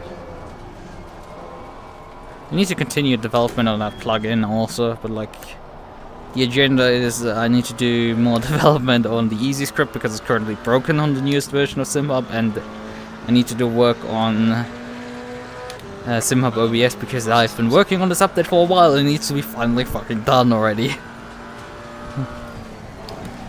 Faster car is approaching. Watch out. My advanced scoring plugin can wait a bit. It's not released yet, so well, yet. It's been basically. No, it's not a public lobby. This is PanAm. Pan American. Well, I don't know if they have a full name. They're PanAm, as far as I know. PanAm Motorsports, I think, is the name of the league. And this is their GT3, GT4 Mini Endurance Championship. Car on the left. Clear on the left. Ooh, hello there. But yeah, this is round 2 of I think a 5 or 6 round championship, something like that. They run every 2 weeks on Saturdays to Sunday night. Sunday morning for me, effectively. Yeah, the GT3 class is full, with 30 cars signed up.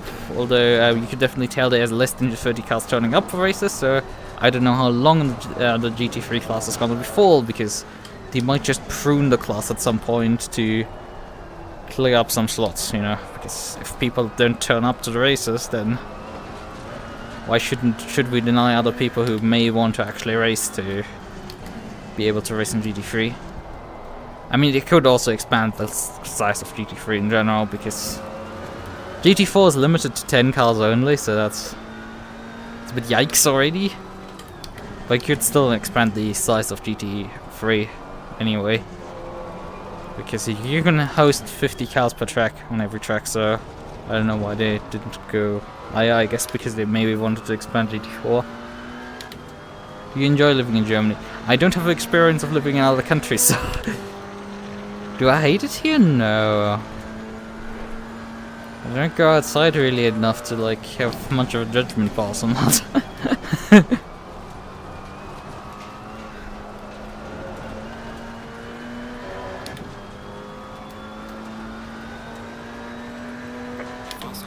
mean, I have my issues with it as everybody has issues with their home country. I mean, the Americans are the people who most complain about their country. I don't feel I need to complain too much about it. Car on the left. Clear on the I mean, left. there's some infamous stupidity here, but like... Car on the right. You. Passing around the outside is a bit critical.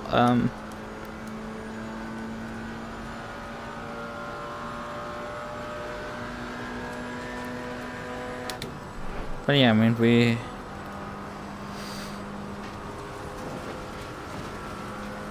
It's a safe country. And I have been on vacation to other countries, so that has happened. I've not just been in... I've not been in the USA, I've actually been in Canada. I've been to Italy, Great Britain. Been to France, but like not deeply France. I've been like... You're given a warning for exceeding track limits. Okay! I did not expect that one, but okay. Not deep into France, just... in regions that had been at times even claimed to be part of Germany. Austria, obviously, Switzerland, got the classics. But yeah, otherwise I don't think I have not traveled that much either. So I'm asking this: do you think it's easier for someone who learned English to learn German by to learn? What are you saying? Who learned English to learn German by the English? What? Besides me just missing turn 1 there. What are you trying to ask me? Like, are you're trying to learn? Is it easier for someone who knows English to learn German by being taught by someone whose first language is English? Is that correct interpretation of your question?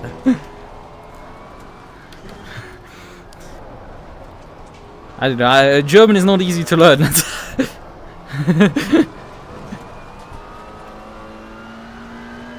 That's gonna be my answer to that one. Yeah, I don't think German is easy to learn, and it is ill-advised to learn. Yes, I just didn't bash my country earlier, but like I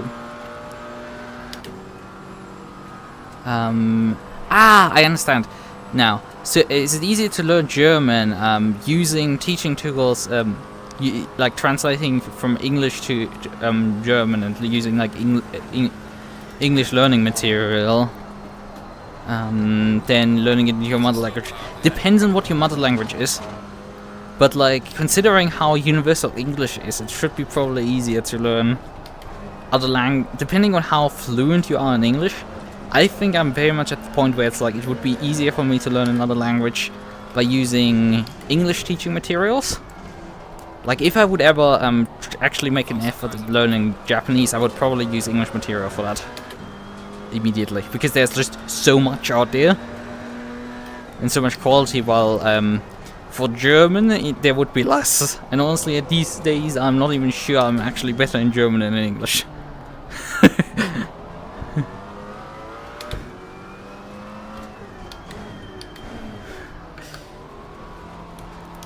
In some ways it's hilarious in that way. Right, let's do our fun. Where's my pit menu? Engine off? Okay, it's turned off. Let's go, go. Well, you're playing Mortal Kombat, are you surprised?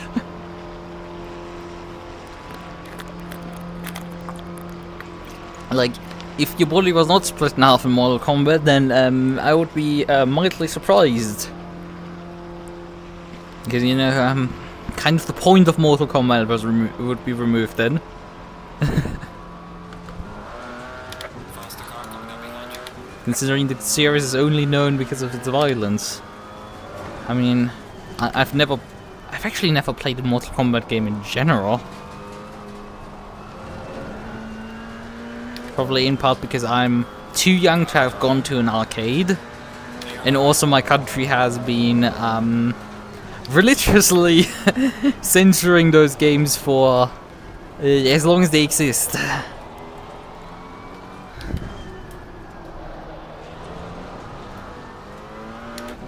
I'm not even sure if I can purchase Dying Light 2 even in my country legally. I know Dying Light 1 I can't purchase on Steam because it's on the index because it's too violent. I'm not sure Dying Light 2 might have actually avoided that fate, which is more like a recent example of a game that got thrown into leaks. I'm not sure if Mortal Kombat X got thrown on there.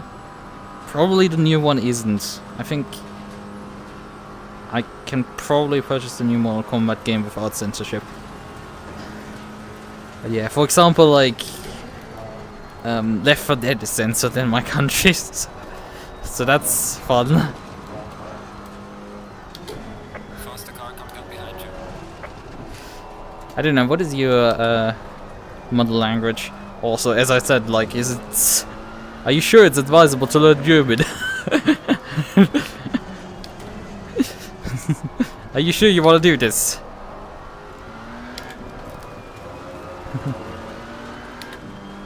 Car on the left. Here on the left.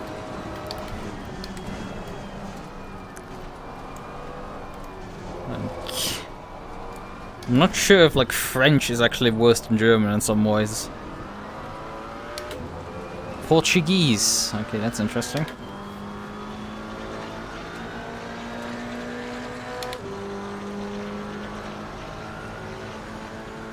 I don't know.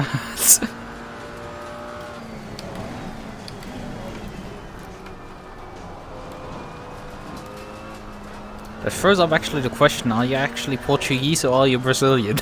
I know those are technically kind of two different languages subtly, but like I also very similar.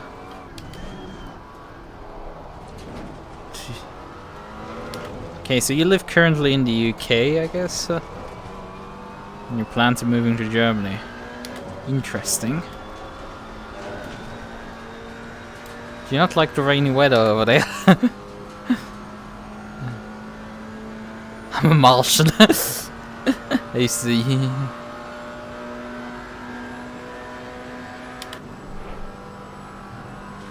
You die, okay. I mean, the probability is pretty high usually for it to go that way, considering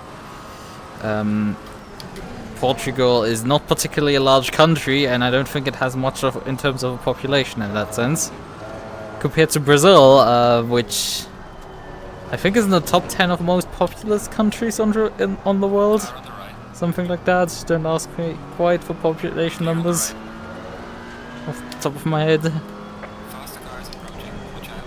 But it's probably up there in terms of population. Moving to UK at the end of next year. Okay, that's interesting.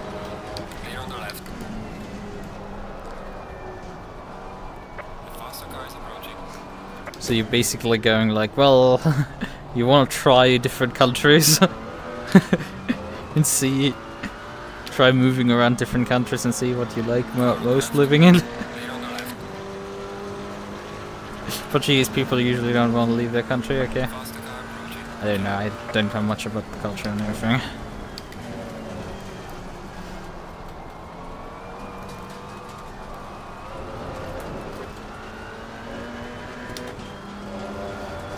Like, it's understandable that you don't want to be in Brazil. like that part is understandable. I guess because you can't like permanently live in one of these countries. So you have to just be on like working visas and stuff like that. So you can't be like permanently move to UK or something. I mean, it shouldn't be too hard to actually to do that, but especially with your certain skill sets. But I don't know. I haven't looked into the paperwork. But yeah, it's completely understandable to not wanting to live in Brazil. That's not my point, but like you being like, oh yeah, I want to move to the UK, but I'm also planning then to move afterwards to Germany. It's like that's a bit odd.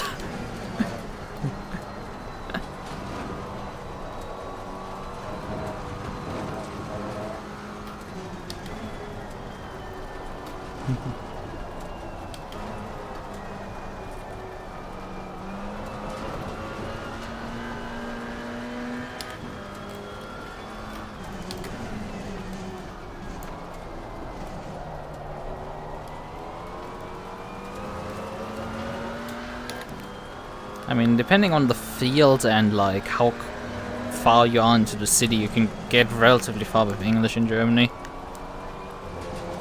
But we do have, as all countries, an aging population, and that aging population definitely cannot speak English.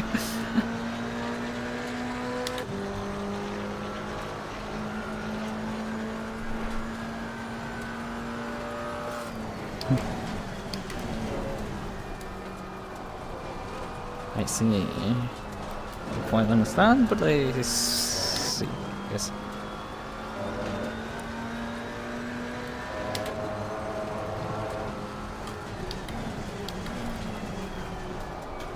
Ah, yeah, that's a bit of a problem. The UK got rid of all their car manufacturing. Fair enough, I suppose. I mean, Vauxhall isn't even produced there anymore. I don't even think they put badges back on there. I think that they already rebadged the Opals back in Europe. They didn't even bother doing anything in the UK anymore. Yeah. Yeah, that's true. It's only true in that sense. With Germany bans anime.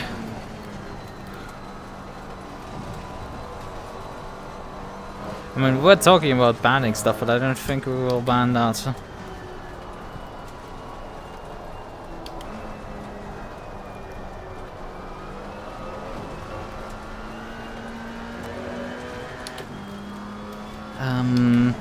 In terms of movies, it's a lot harder to actually like get put on the index.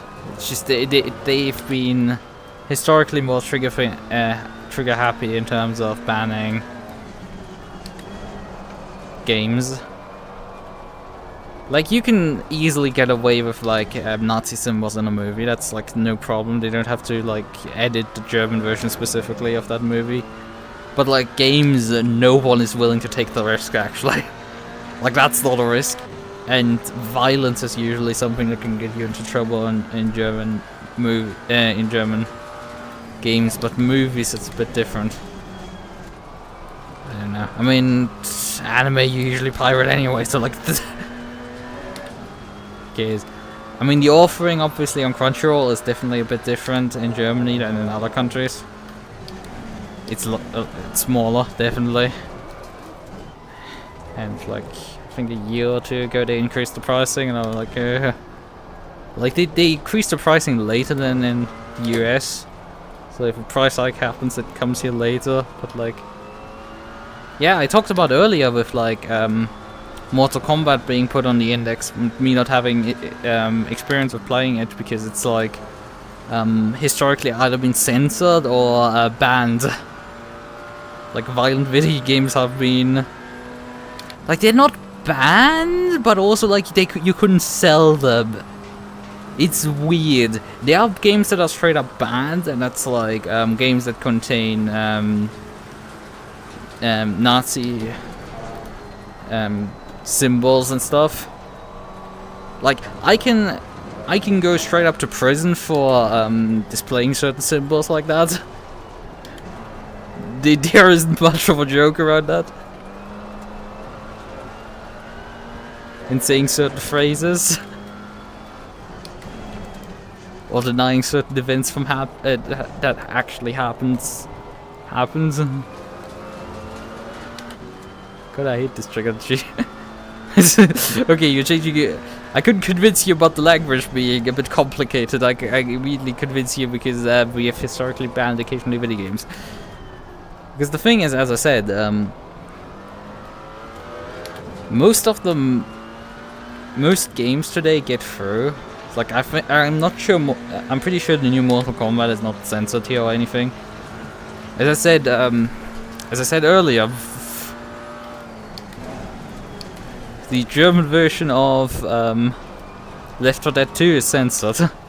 You can play with people on the international version, but like zombies don't get dismembered on the German version, and they immediately despawn as soon as they hit the ground. But you can't play with everyone else, which is fun. That works at least.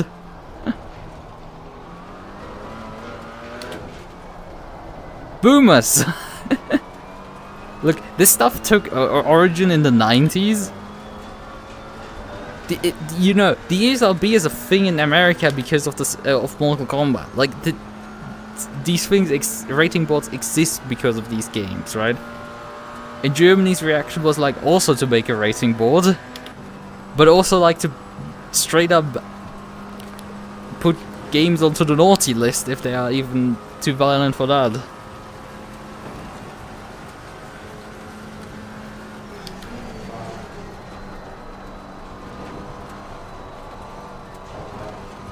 Or the entire swastika drama, because yes, technically you're not supposed to show that symbol, and that can get you into trouble, but for historical and satirical purposes you are allowed to use it.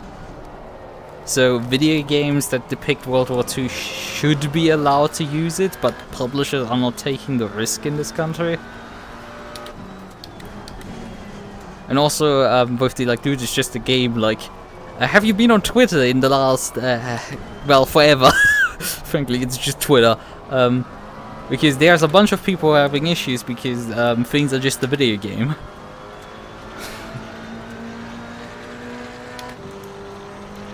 Well, just a drawing. Like, they can't handle that. It's just the boobers. The boobers are at this point like they can't care anymore. They're just too senile and have forgotten about the video games or something. But there's a bunch of Zoomers who are complaining because of, I don't know, a video game character looks a bit too young for them. Or there's too much cleavage on...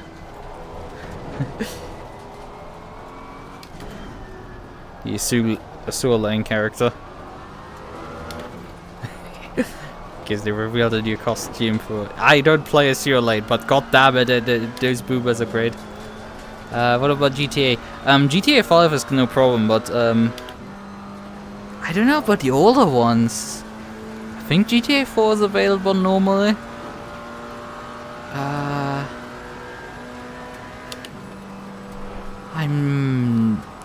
think GTA 3? I think San Andreas is available. I'm not 100% sure.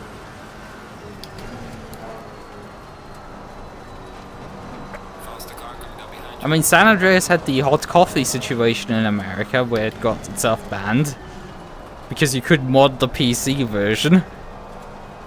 It got the adults only treatment for there. I'm not so sure if the same drama happens here because we don't care as much about sex as the Americans. Our issue is with violence usually.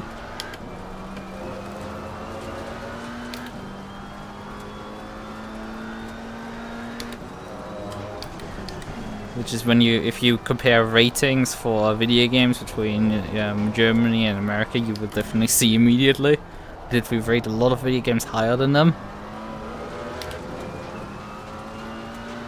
That's very much, as I said, like the Left 4 Dead 2 is censored in Germany. So there's very much a...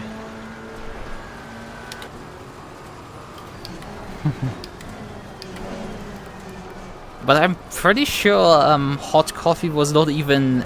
You couldn't even trigger that without modding the game, I think.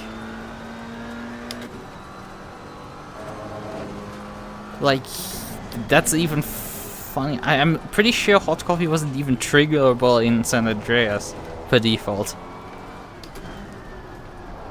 Like, this you couldn't even trigger the scenes, so I'm not even sure.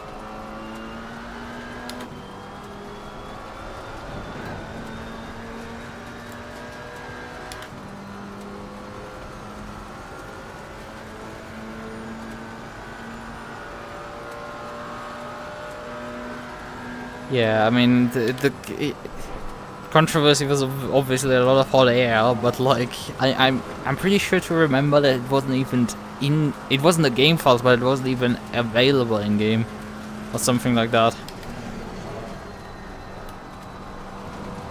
Like that side quest wasn't even available. Although his...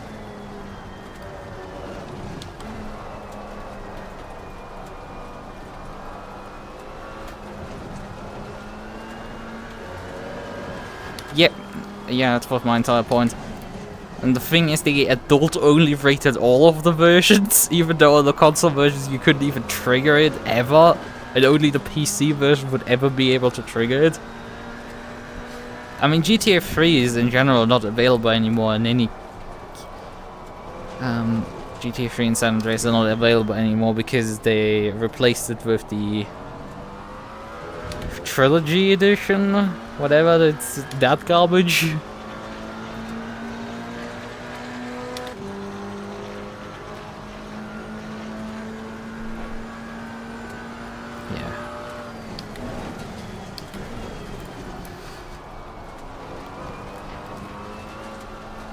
But yeah, video game horror panics is like a very international thing. It's we had our fair share of them as well. Especially the media did love to drag the video games in whenever once every decade a mass shooting happens here. Because we're not in America, we don't have this weekly. We have this like once a decade. I think a bit more frequently, unfortunately, but like it's close to that. Today's F1 race. Well, yeah, kind of it is today because it's 5 AM at this point, but like... Sure, when does actually the F1 race start and finish? I think it finishes as usual. Around 10 hours or so. The race or something. I mean, they put Singapore onto the Bernie put Singapore onto the calendar because as a night race, so you can host it for the Europeans in the prime slot for F1. Because it's the perfect time slot for the Europeans to watch F1.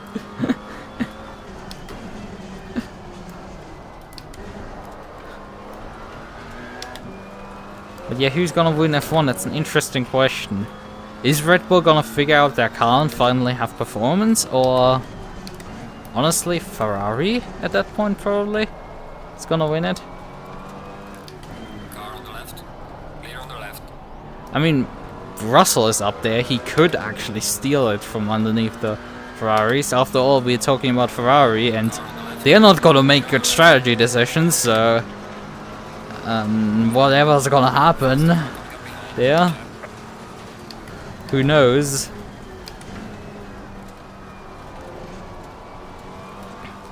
It's Ferrari and they're just gonna screw themselves over spectacularly, but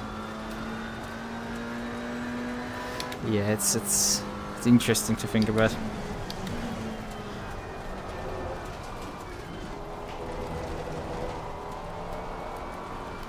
Come to realize I don't have actually a lap on the P2 right now. Only 83 seconds.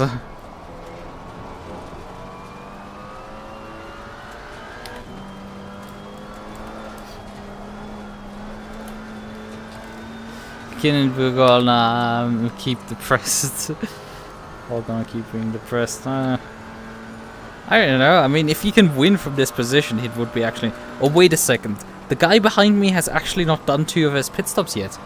Oh, that's interesting.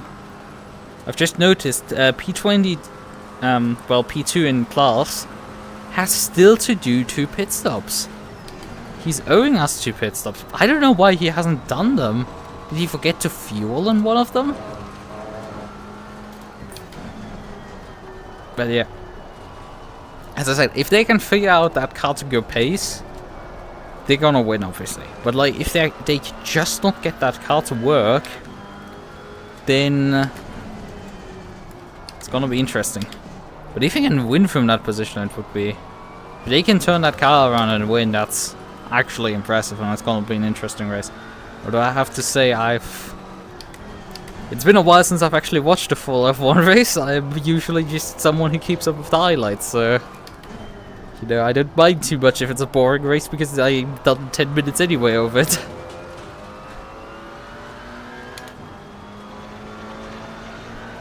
I don't know,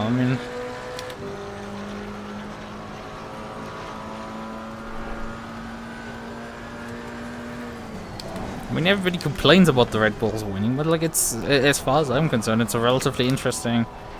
It's not an interesting fight for the championship, but it's like, it's an interesting fight from everybody else. The wise person, I don't know. I'm just imparting my sleepy 5 AM wisdom onto you. And said wisdom is sleep is gay. So go recharge.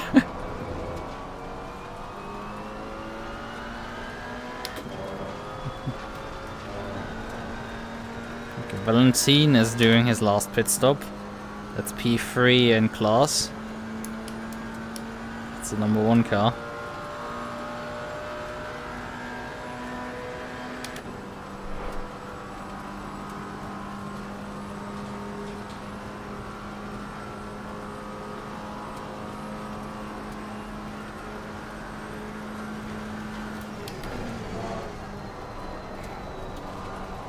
I don't know, maybe they're just trying to like eat the time penalty or something.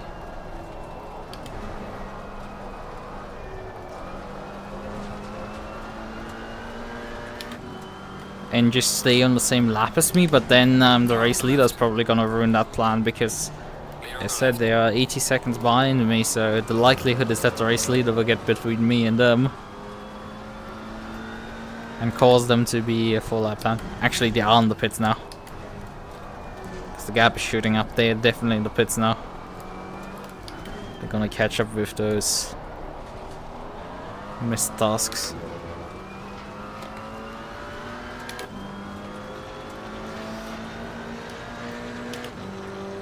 Actually, they're out again already. Yeah, they're there. Oh fuck. Broke the laser.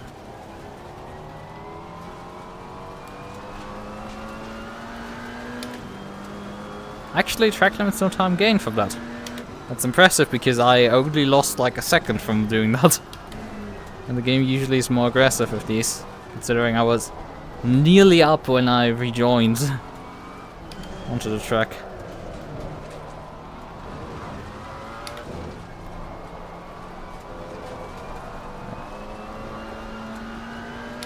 Will we be able to lap him before he comes in? Probably not, because he's... I don't know, how far is he in front of me right now? At 4.5 seconds. I mean, I might be faster than him, but like, I'm not that much faster.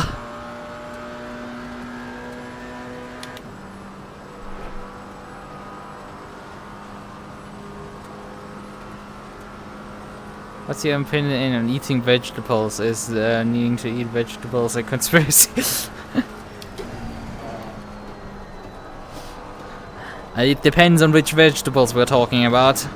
I don't know the English translation for Blumenkohl, but that stuff is straight from hell and should be banished.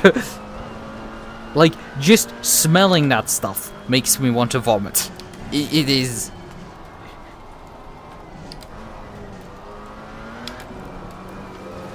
Like, just smelling it is just immediately, like, makes me choke up.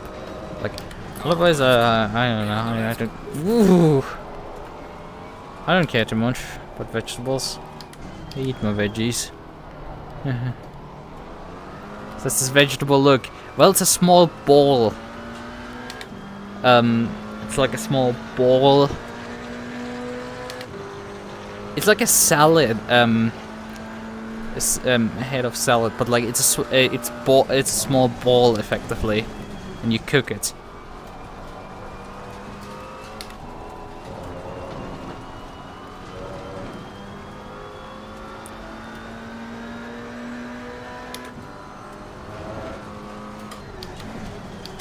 It's green.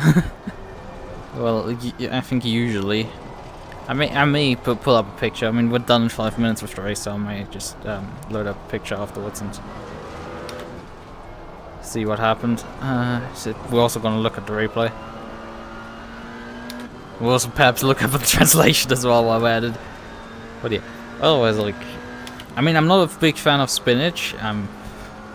I will remind that Popeye was propaganda from the spinach industry to sell spinach to children. Don't forget that, kids. That's just propaganda. I mean, Popeye is even too old for all of us.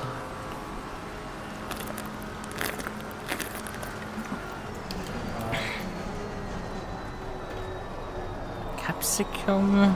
Maybe? I don't know. One of the things is, like, I'm relatively strong with English, but, like, you ask me about food and I will probably fall apart.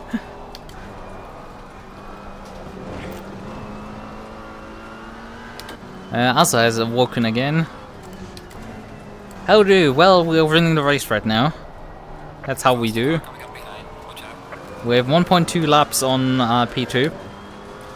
Turns out his teammate was very slow. They did also do a very similar strategy to me, where they did only one actual pit stop where they did service.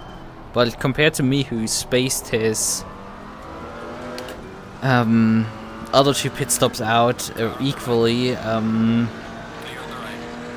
they did all their just short pit stops 2 laps apart. Just now, I was still in the lead, but like I had only 80 seconds lead on them, and then just like they also had a driver at one point, so at least one I saw. I don't know if they had more, but yeah, we're winning again by miles.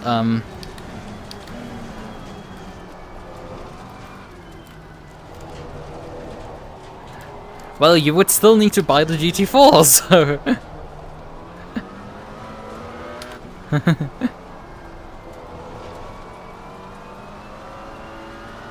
That's an interesting. Considering that GT4s, it might be actually. You know, you are relatively fast, so it's like it would be interesting how you would handle a GT4 car, because they handle differently. At least, the McLaren is very differently to how the GT3 drives. You have to drive it a lot more with care and stuff. Well, you're waiting for a steam cell, which is fine. Like, that's what I would advise. It's just you wouldn't have been able to drive tonight due to that not owning the DLC. So it's fine if you don't own it. Okay? I'm not gonna bully you into buying it. Look, I didn't even buy the DLC. Jeff gifted it to me as a birthday gift back in 2021, so it's like I've definitely used that birthday gift a lot. I doubt if I actually would have purchased it myself, but probably I would have. I think I would have done it in a Steam sale. I'm pretty sure. I mean, I did buy the other DLC, the race ready DLC or whatever. It's not race ready. That's a AC DLC. It's the I don't know what it is called, the DLC, but the Evo 2 Audi is in there. No bully me. Like he's. I could say something specific about oh no! Don't bully me! Don't bully me! I will. Whoa! What are you doing, my friend? Your trajectory was straight into my back, so I moved.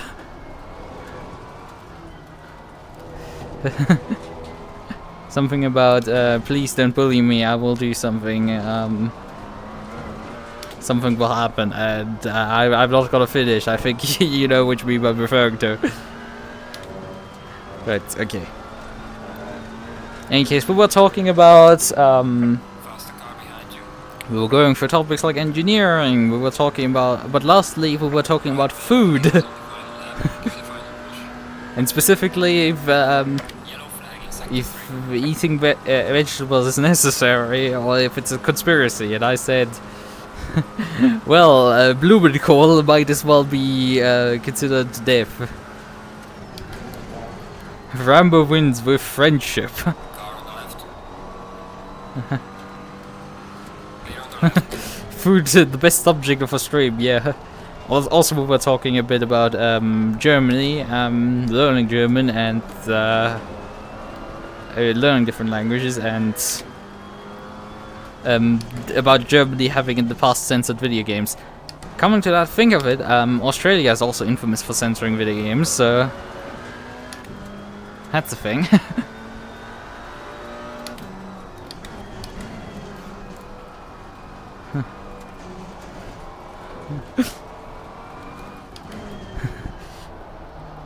Sub-Zero, classic, and Rambo. Commit mass amounts of war crimes.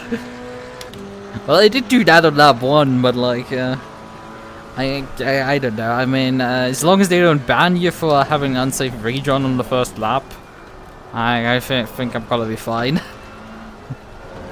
Like, they could slap me with like a post-race stop-go penalty, and I'm still gonna win. Car on the right. Clear on the right.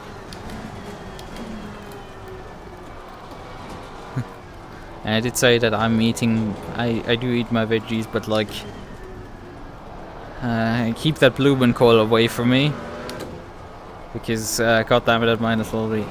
Because if I just smell it, like I get a gag reflex. That stuff is horrible. And spinach. Popeye is propaganda by the spinach industry to sell the spinach to children. Do not buy do not buy spinach. That's also. You eat pretty much at completely, and doctor says I'm health voice at the moment, so not too sorry.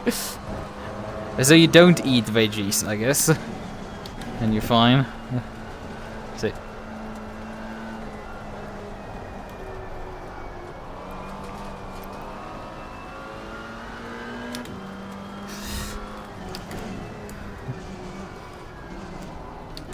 Okay, that was an interesting reaction. Someone threatened to ban me in the league today because I said good luck everyone in the safety briefing. I don't know how they held their safety briefing. I mean, when I was doing because Asa might not, well, we're right now winning the race, by the way. Let's briefly go through that. They're blocking the track again! Ah!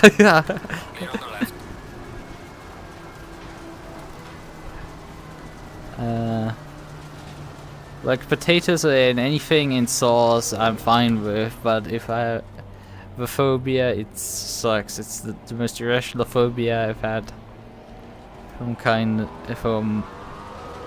child age, I guess. I don't know, man. I'm not a big fan of potatoes. Yeah, I know, controversial because I'm from the potato region in Europe.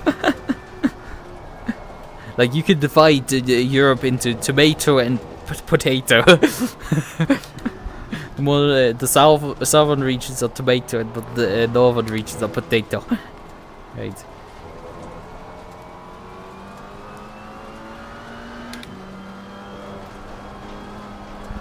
But yeah, I mean, I eat pure potato. I eat French fries. My brother is not a big fan of French fries. But I don't like fried potato. Like fried in a frying pan, not in a deep fryer. We're not Americans. I'm not a big fan of those. Just I don't know. It doesn't speak to me. I mean, one of the bigger fruit crimes is actually frying onions. Like, those taste just awful. Like, I like pure onion. I mean, I don't like to peel it and cut it. The onion does take revenge immediately on me. I cry like a bitch when I do have to do that. But, like, eating onion, I'm fine. I do like that. It's like pure onion, I'm fine. But if you fry it, it's like it looks awful, it tastes awful. Like, why would you do this? You ruined a perfectly fine onion.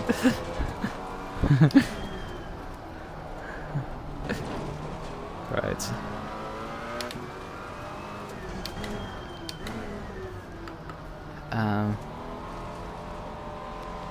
He said, "I will host this safety briefing. Thank you very much." Was he then not done fully yet? I guess. I don't know. I mean, the usual thing is when I host, have previously hosted like safety briefings, as I wanted to say. As I might not know this, but like, or might know this, because maybe has looked at the member list on the NASA's Discord and seen I'm steward. I've in the past even been a head steward. The main activity has resulted in me being demoted from that role. But yeah, I've been there, done steward briefings, and when I close them out, it's usually like track is clear, good luck, and like everyone will suddenly then be like, good luck everyone, good luck everyone, good luck everyone. It's like 50% of like the voice channel will start talking at that point. And it's fine, no one gives a shit. Like, one thing that I cannot stand is people having a stick up their ass, especially league management, that like, God, I can't stand people like that. Like, bruh, everybody's there to have fun at the end of the day. I know you have to put some effort in, and like, it would be nice if people behave themselves. And like, it's fine if people get angry at people not behaving themselves. This includes the stewards and includes the people who are driving. And as a management, you need to somewhat keep these people to behave each other so they don't go at each other's throats within a split second of the race finishing. It's kind of important. Okay. Personal, I said it in text chat because I wasn't racing. Wasn't even the voice chat.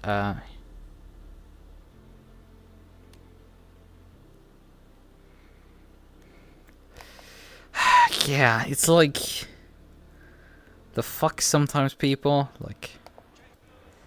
It's just I don't know why people get so heated over some stuff sometimes. Alright, we have to look at the first lap incident here, because I got involved in stuff there. Also, we're gonna look at what caused the incident with G. Oh yeah, we wanted to look at. Let's first do the vegetables.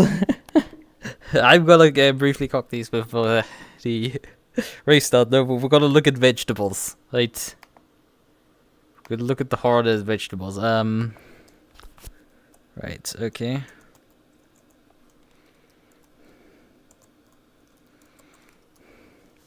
I'm also not a big fan of like kraut. Yes, I'm German. I don't like sauerkraut. This is, I guess, you're not getting the correct one here. I'm pretty sure.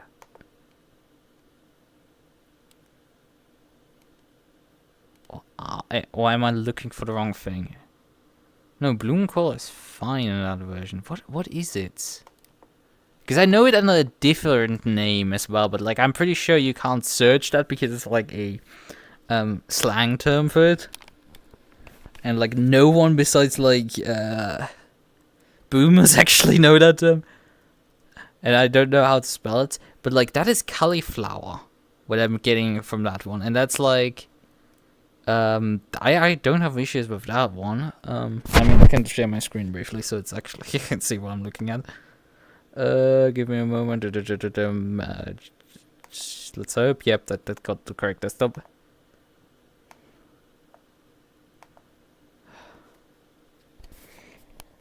Yes. Because yeah, that's cauliflower, and that's like it's just normal.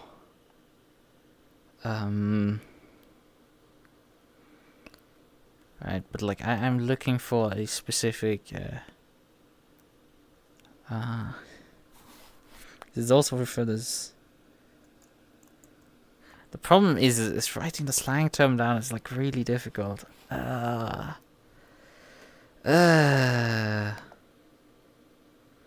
This is just annoying. Like, what is it again? Maybe I get lucky on the image search and just see it. Oh, there it is. Rosenkohl is the term for it. This hellish fucking thing. I got lucky on the search results, so let's, well, no, we're not using Google Translate, we're using DeepL. Okay, so... Brussels sprouts is the translation. But yeah, this thing. These, if I just smell them, I want to vomit. They are hell on earth.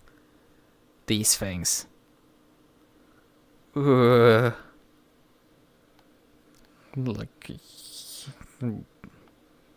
I mean, this looks nice, but till you realize that this is not potatoes. This is this hellish thing.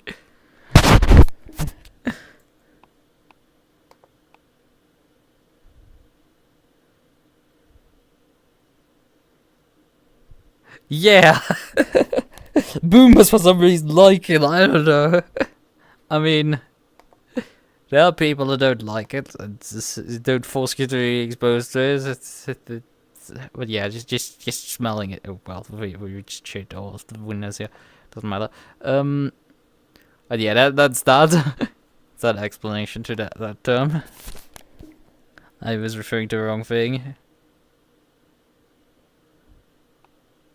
Cauliflower is also bad. Yeah, I don't know. Right, I only like spinach and peas and cooked carrots and cooked zucchini. I like grilled zucchini with like zucchini cut into like small thin slices, and then like put some goat cheese in there, or like sheep cheese, something like that, in there, and then like wrap it up and grill it. That's some nice stuff. But otherwise, not such a big fan of it. Oh wait, wrong scene. What, this one again? But yeah. Otherwise, I don't think I'm that big of a fan of it. But I mean, just because I'm not a big fan doesn't mean I would. If you put it on my plate, I will probably eat it. Still.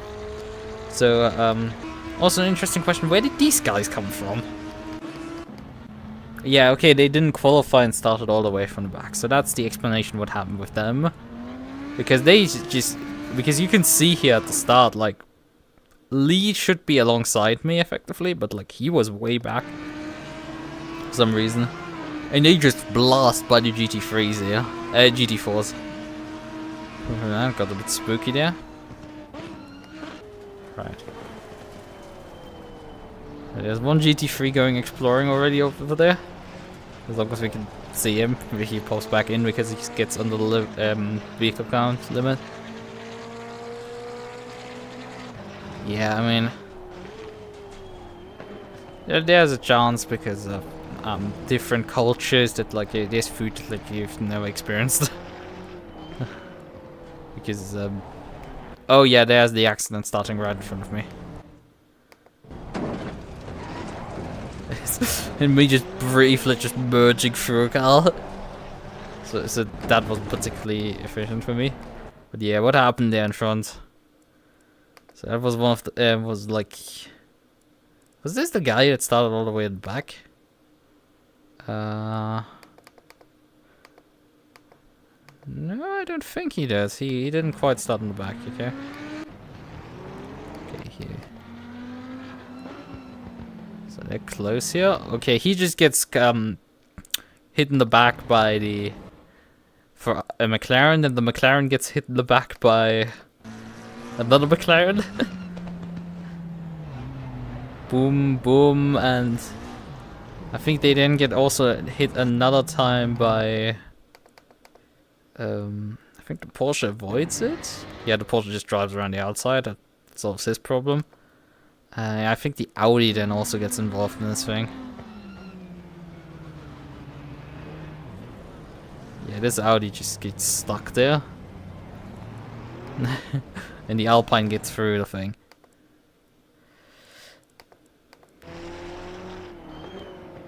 Yeah. Yeah, I made the wrong decision in this moment. Like, I'm like, okay, I'm gonna go around the inside here. Yes.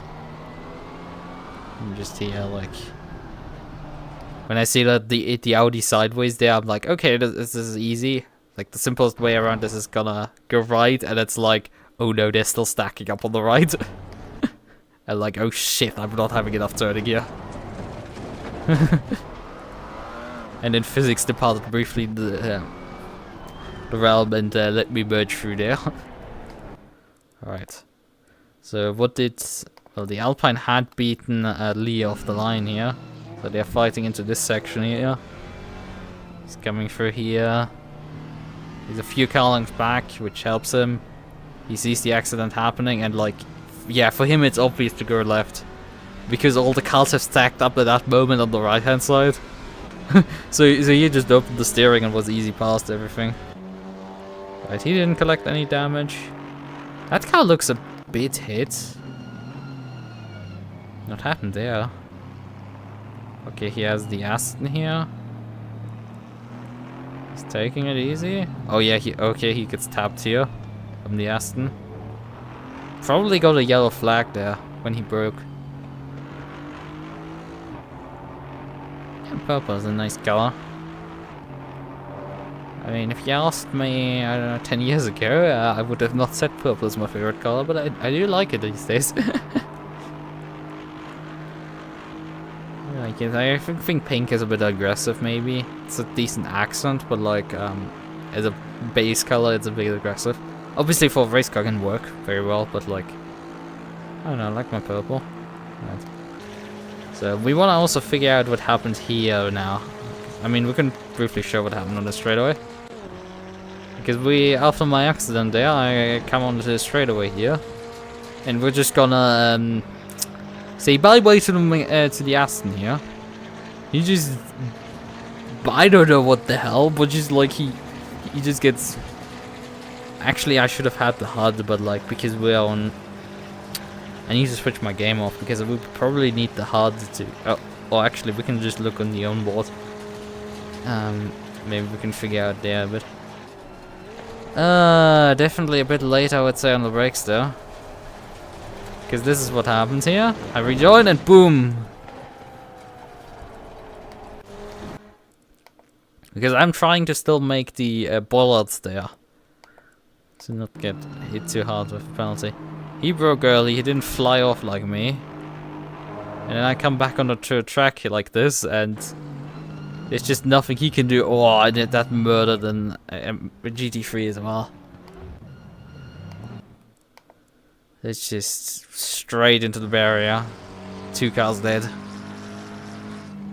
Due to my unsafe rejoin there. Yikes, that just sucks so much. At least we know the names now, because that's important, but like... Damn. But yeah, I think I broke a bit late there. So... We're still full throttle here, and what speed? 269. Like, there are GT3 cars that top out on the straightaway at 280. My brother in Christ has a GT4 doing 270.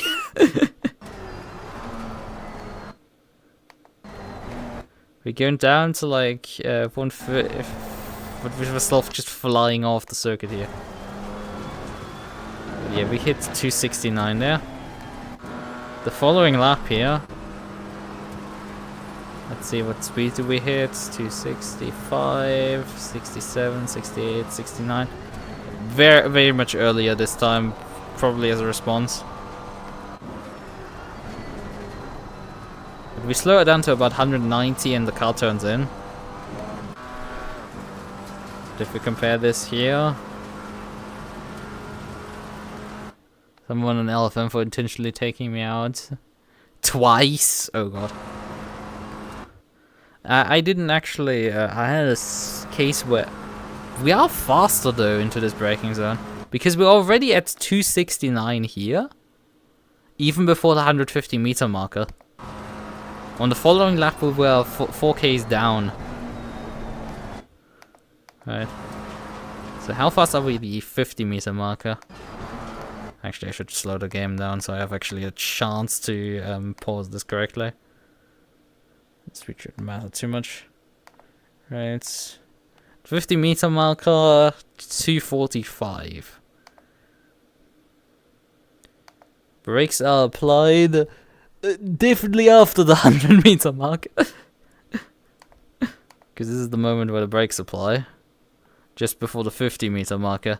I think the case is to be made that I'm braking a marker delayed here. That seems to be the case here. Yeah, we hit 190 while we're already basically off the track. This looks to be a case of braking too late. Look a few laps later. We've already regained the confidence for the corner. Actually, the braking is very similar here. It's 266, 7, 8. Let's slow down briefly.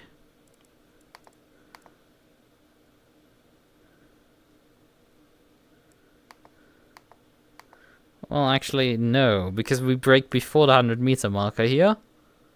We hit about, what is that, 225 on the 50 meter marker. So that's 20 kilometers slower at the 50 meter marker.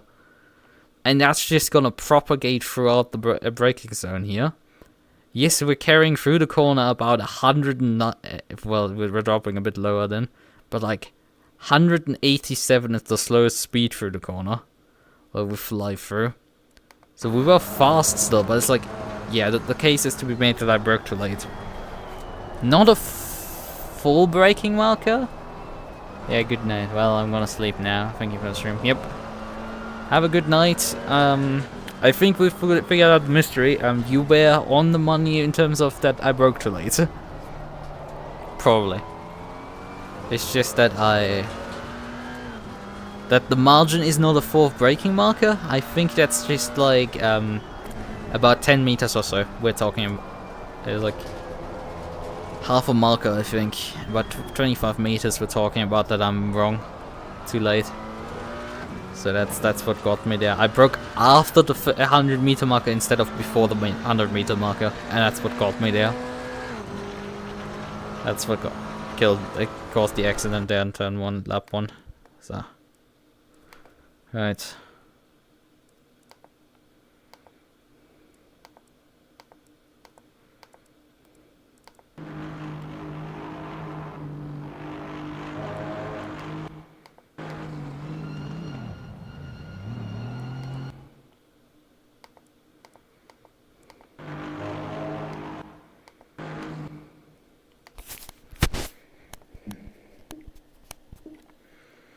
Oh, my propeller cam has also decided to not turn back on. That's fun.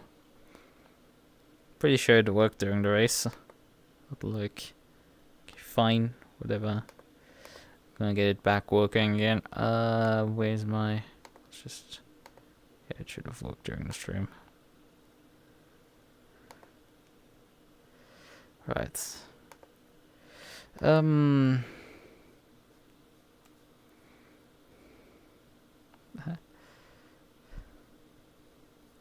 Somebody go there.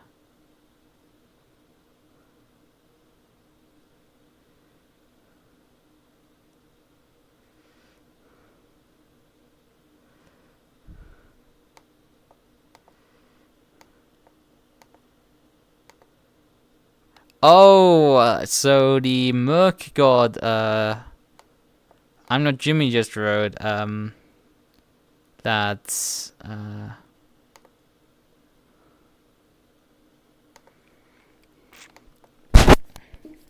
actually, I think they made a mistake there.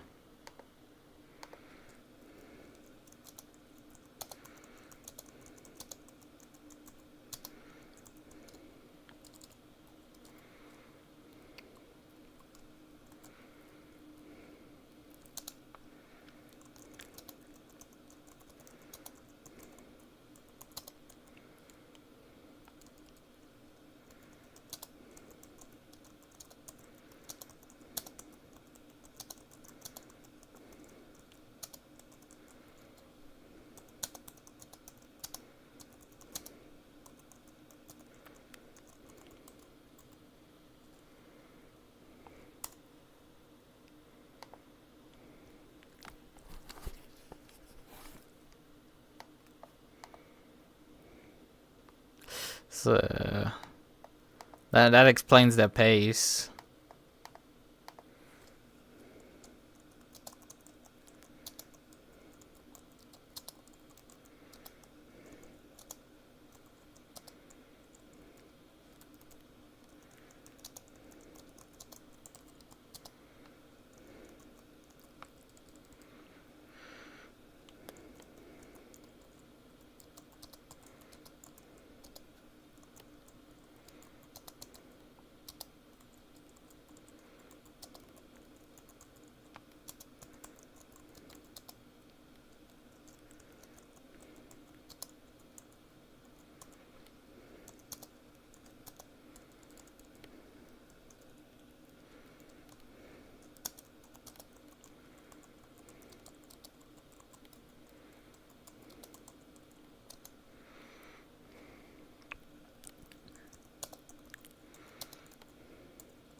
Alright, Qualy.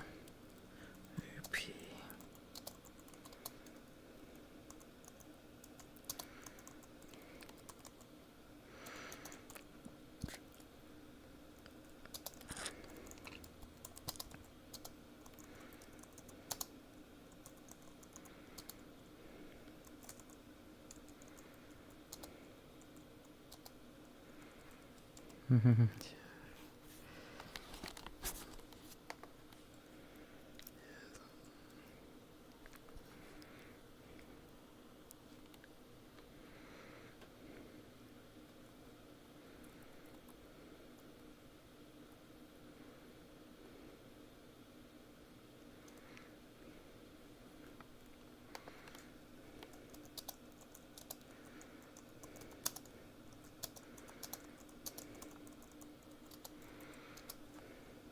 Okay, now we'll track down who I had my accident with. That is Ruston. Okay, can we find a certain person named Ruston? Ah, yeah. A86 called K. Ruston. Okay.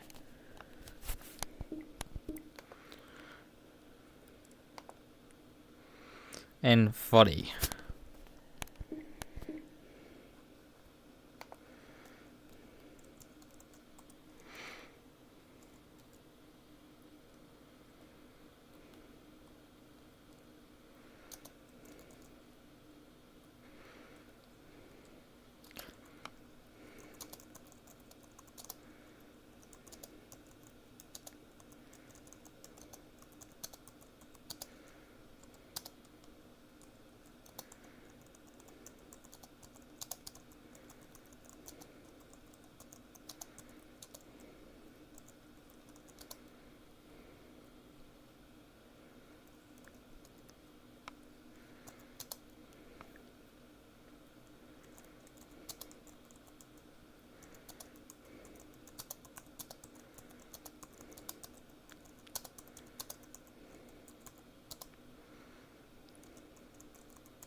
Like I said, seeing someone a lap time made him feel less masculine, so I said, what if a feminine guy gets a fast lap time?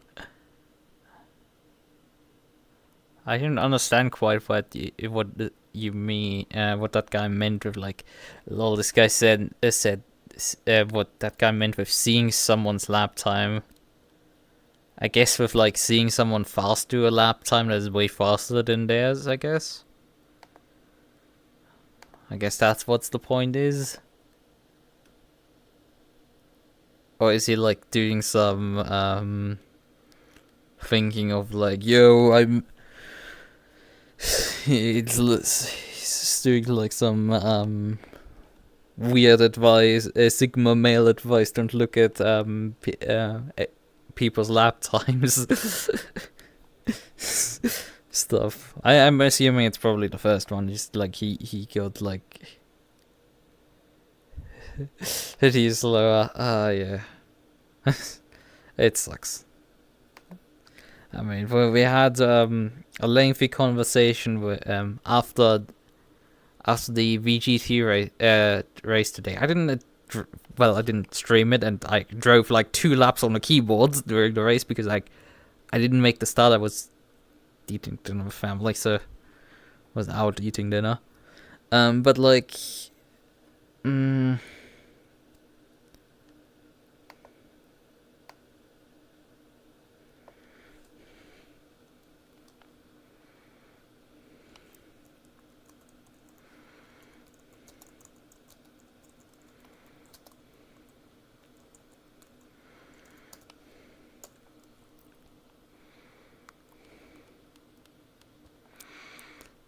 yes.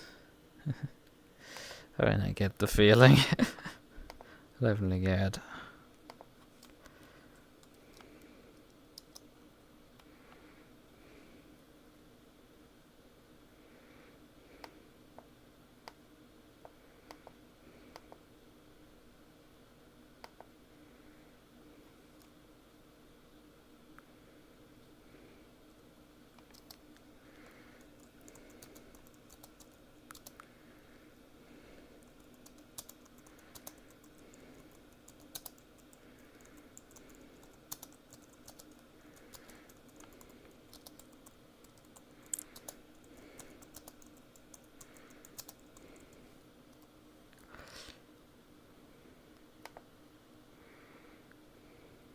So,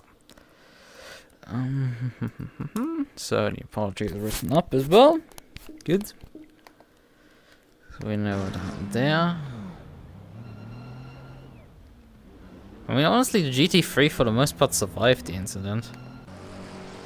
Like, he got a whack there, but he didn't hit the wall, which is pretty important to avoid hitting the wall there.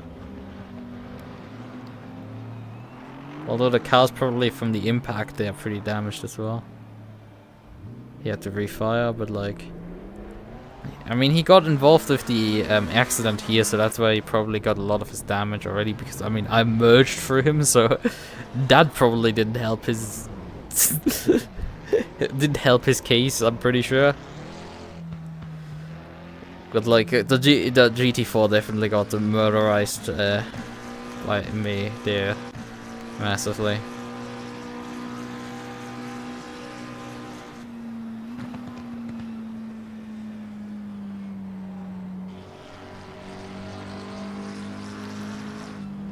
I mean, from the perspective, from the swingman of the GT3, it's so obvious that I'm gonna come on the track here and that you need to move a bit to let people rejoin. But the rules in every league is like, it is the job of the car rejoining. The other cars do not need to give space. It's like, say you should probably leave space, but like, you don't need to, right? It is still the car off the track's job to rejoin safely, and I failed that. Even if I stayed on the side that I rejoined the track and didn't like drive across the track and cause the accident that way, I did it as safe as you can do it. But you know, there was a car there and I merged into it, and it just doesn't work.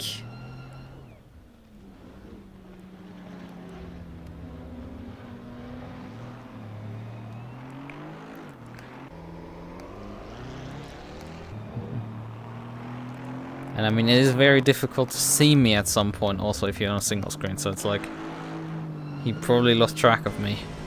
Thought he was past me. Like I'm probably off screen at this point, and there I am again. Like when I disappeared behind his A pillar. As a VR user, you could still see me, right? Like you can just lean, although the mirror covers me up pretty well. But like you can see it from miles away. But like you're that like single screen mounted up here with no FOV. Like you don't see shit. Like you can probably see from that perspective barely the bollard, the first bollard there in the front, and that's it. And I mean that's a second before contact, so like that isn't even fair. Like a second of reaction time when you didn't expect the car to suddenly materialize there. It's like, bruh, he had no chance. If he didn't, like, you had to to expect me to rejoin to actually avoid me there. He could have, like, his car's settled at this point, he can turn, but, like, he needed to expect me to rejoin. And he just didn't, and that's fine. It is my job at the end of the day. Just he could have saved his life, you know? I hope he maybe learns from this experience, because I think he's one of the slower drivers, and this could be a learning experience, because, you know, you can do something about this and survive, even if I'm doing the wrong thing.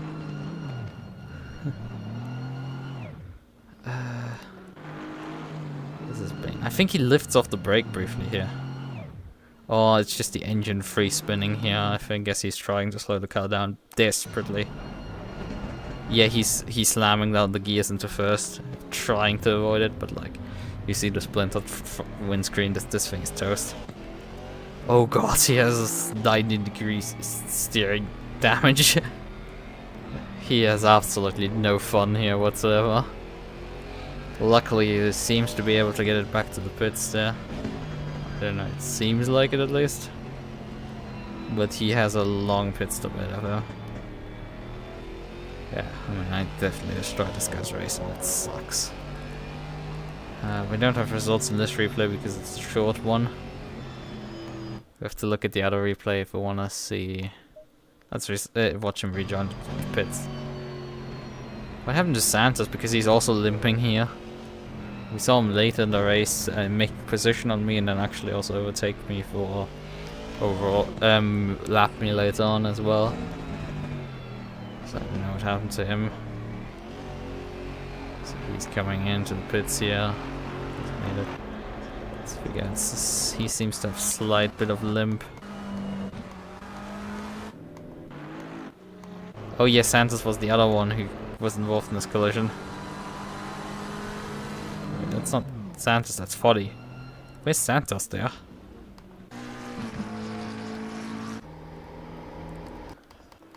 Because Santos was also like driving slowly through. Yeah, what happened to you? Okay, he's fine here. I guess that's the out.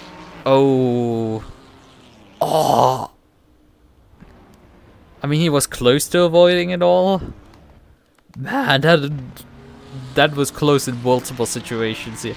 But yeah, the Audi goes off the curb and rejoins the track, and unfortunately, two cars going for the same piece of tarmac. Man, he was straight up heading for that bollard there, and then the car changed ends on him. And then he rear-ends into the wall. I don't know how... I mean, his splitter looks like it's hanging off. He probably has a decent amount of damage, but like he seems to never really test if his car is that badly damaged. I think he's just like, okay, this is bad and we're gonna just slowly limp back. Yeah. Like that trajectory is something.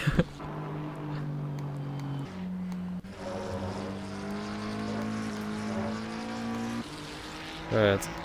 Let's check the final replay a bit and see. I want to see something.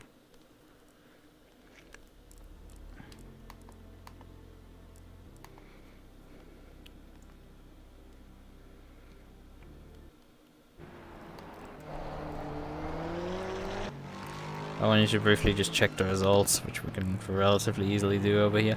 I think P19 is accurate for me as the overall finishing position. Obviously first in class. Then I'm Not Jimmy is finished P2, Valentine in P3, Ruston got back up to P4. Nearly a lap down to nearly a lap down to I'm Not Jimmy, because all those three finished all on lap 55. I finished on lap 57. Well, actually, is I'm Not Jimmy even scored as? Because yeah, I finished 82 seconds behind the race winner, my finishing time. So I'm relatively late to finish, and Jimmy just crossed the line just after the race winner. So he didn't want to drive another lap, I guess.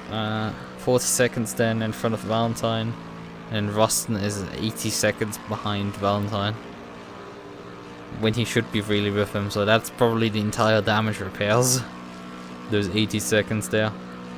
And then Troxel finished 5 laps down to Ruston. Laps, 5 of them. Gran Turismo movie, is it decent? I've not seen it. I don't watch much movies, so yeah, go figure.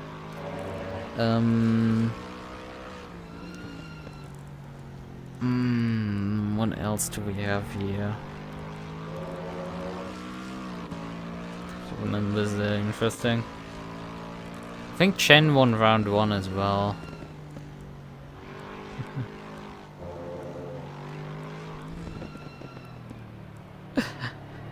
The guy that finished P8, Vangia, in the number 710 Ferrari. Can we find it quickly?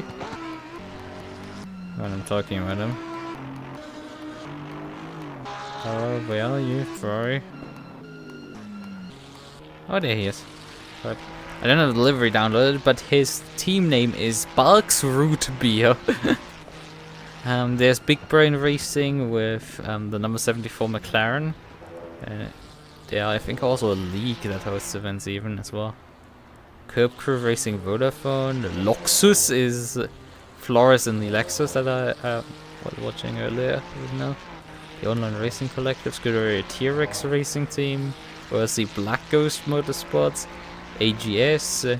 Team Shumi Skins, which is also the same team as Chen.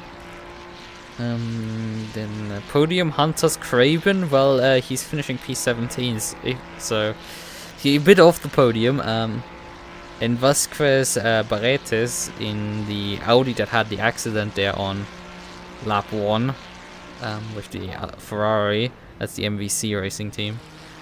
In front we had I Hate Ranch finishing P2. Goose Motorsports.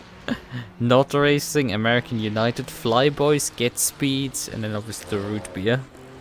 In GT4 we have the Ranch Blasters, Iceman Autosports, Drive Motorsports, Team Speed Car. Well, Troxel, that is a ambitious term, considering your speed.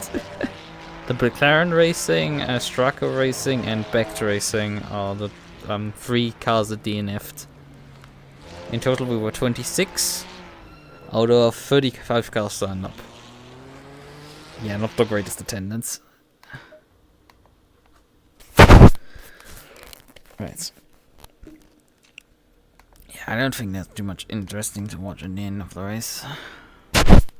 So, seen it all.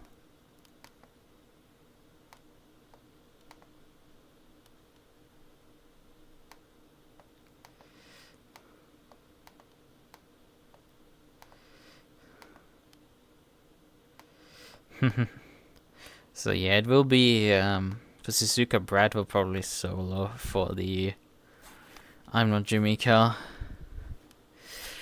Let's see.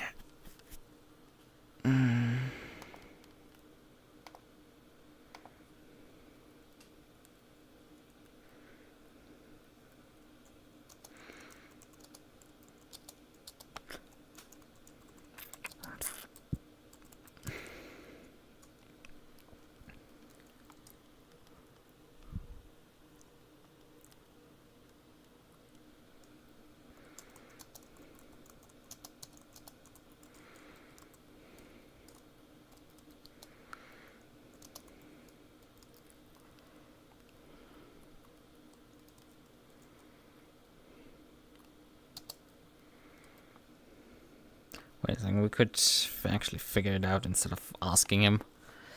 We can look at the info on that page if there's a dropped score.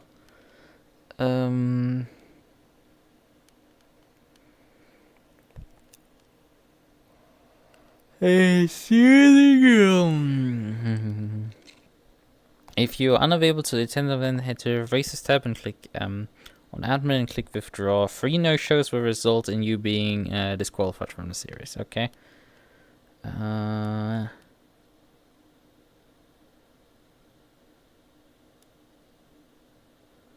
Waiting after an incident on track will not be required in any of our events for any reason. Okay. That's interesting. Yeah, you have 24 hours to report after the race. That's all good. Fine. We're not interested in reporting where you're probably gonna be reported. Oh, I see. The grid was originally made up of 25 GT3 teams and 15 GT4. They still have it in the description there. But they have changed the grid to 30 GT3s and 10 GT4s. Teams of 1 or 2 drivers. Driving alone.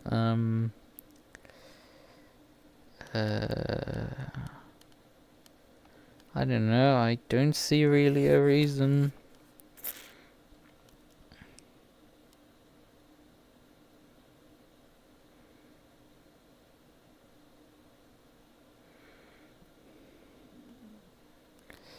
I don't see actually any information about dropped scores. I guess maybe in the scoring page it stands. I don't know. Doesn't seem to be any information there either.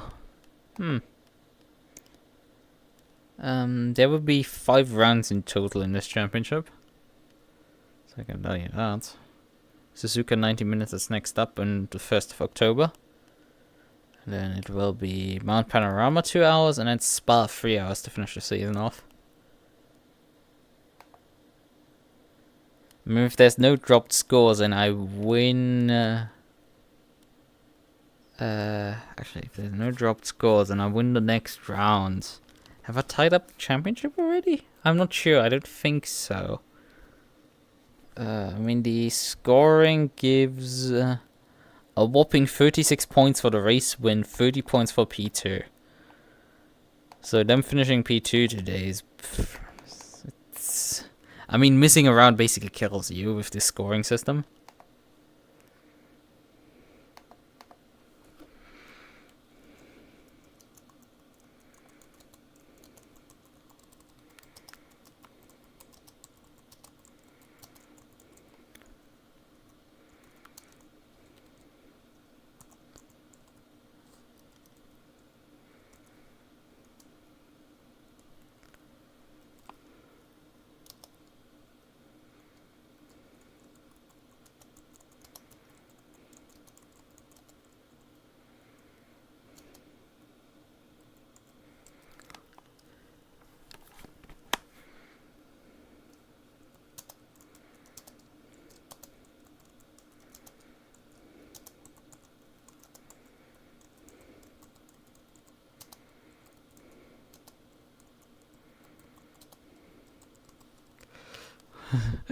First paper and lol. Alright then. Okay, so we have looked at... did I actually download the track? I think I did download that French track. Alright. Yeah, I did download the French track. I'm not gonna drive that tonight.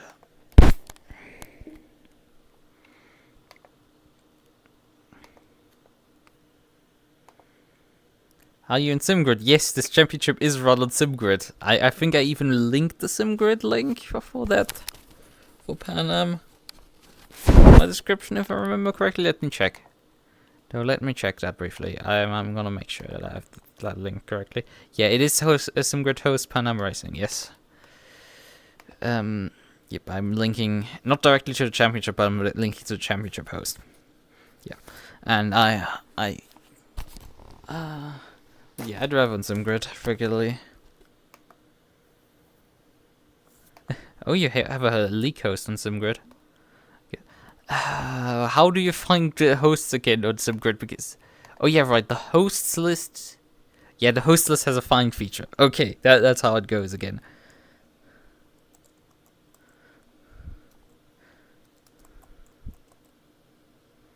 What's the name of it? How can I find you? Go to channel, I guess. Maybe. Lightspeed Stampede. I see. Because there's a what was it? Yeah, Lightspeed Racing exists already. Oh, those guys. They hosted a Paul Ricard race that has not made much of an impression on me. But they seem to have got better since then. That race ran like for like an hour into it. They had the formation lap set to the weird setting where you are speed limited instead of following the guidance. So like single player, which is very strange why they set it to that, but whatever, they did, and it's not fun. The other thing they did is like they disqualified the wrong car about an hour into the race, so they just restarted the race. It took 6 hours, so it's just also fun. Yeah, and my teammates were like shit. They were like lapping about as fast as my GT4 car tonight. So that's extra fun. Alright, Lightspeed Stampede. What is actually on the schedule right now here? Well, I mean PlayStation content. I can't really compete that. But I guess I'm still gonna follow anyway.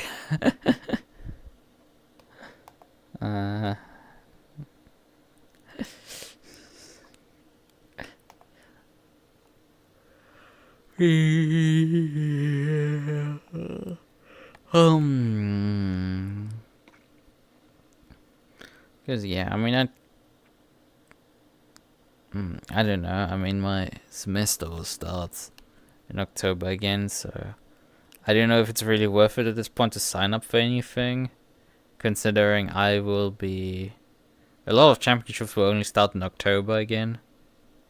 There's like, if you want to sign up for anything that isn't full right now, or is like halfway through the season, you gonna have to sign up for October, where it's like, yeah, I don't know, I don't think we will. Oh wait, what is this? Will there be a Racing Porsche Cup Challenge Season 2? Oh, it's a PlayStation. Ah, sad.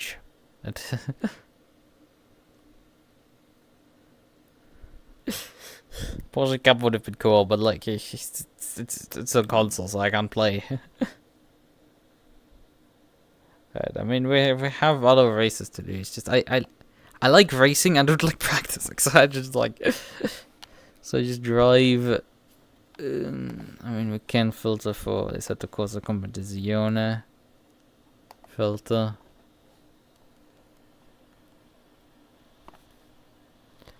Tours GT3 of Laguna Seca on the 24th. That's next week. On the other hand, we're doing yeah, Trackalicious. I was about to say, why did you not calendar? Why did you not show it up for a second? In any case, yeah, Trackalicious is on 23rd. So when does this? Yeah, this is 20. Yeah, this is on 24th again at 2 a.m. But it's solo drivers. Oh, solo drivers GT3 Laguna Seca.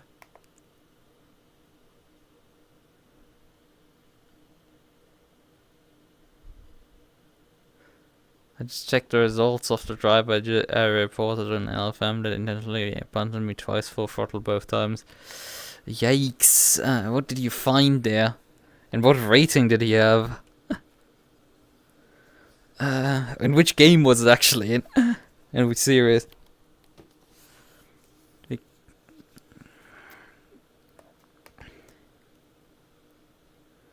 Let's see, exclusion, aka a ban. Okay, they give him a warning before a ban, I guess. Yeah, I don't know. ACC, okay. I guess driving rookie series.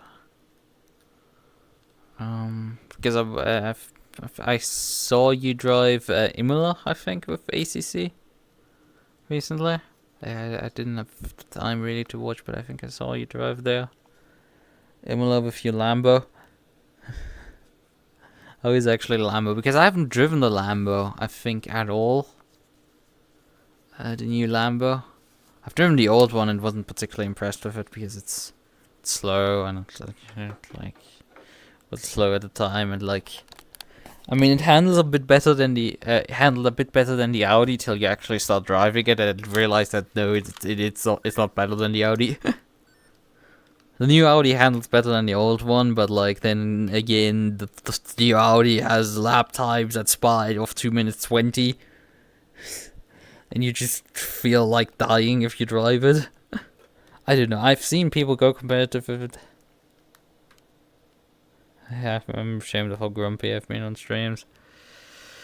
Yeah, I don't know. I've seen you a bit annoyed. I guess it's fine-ish. Like, you at least sound angry. I feel always when I'm annoyed, I sound like I'm whining. And it's... I feel it's a bit better. I just feel like I'm always like... I don't sound angry, I just sound fucking bitchy and moan bitchy and stuff. So I didn't like it. Well, I think it isn't great, but like it's not as bad as I think you think it is. But yeah, it's always a bit of a challenge to just like... I mean, on one hand, it is important for streaming. It is important to actually show emotions, right? But like, which I struggle oftentimes with. But also, it is like important to not just like have a constant meltdown about everything. It's like not just have a meltdown because someone punched you once. Like, because things aren't because the race is not progressing quite as you wanted to. That's always a bit of a challenge for me. To get angry about someone taking you out is, I think, fine. It's just on the other hand, it's like it's also a bit difficult because what if the other guy was not the fault of the other guy, but actually you, and you just not aware of it being your fault. That can regularly happen to people that are less experienced and stuff, where they think like, oh, this was malicious and stuff, and it was just like, either it was a mistake, or it was actually you. And it's like...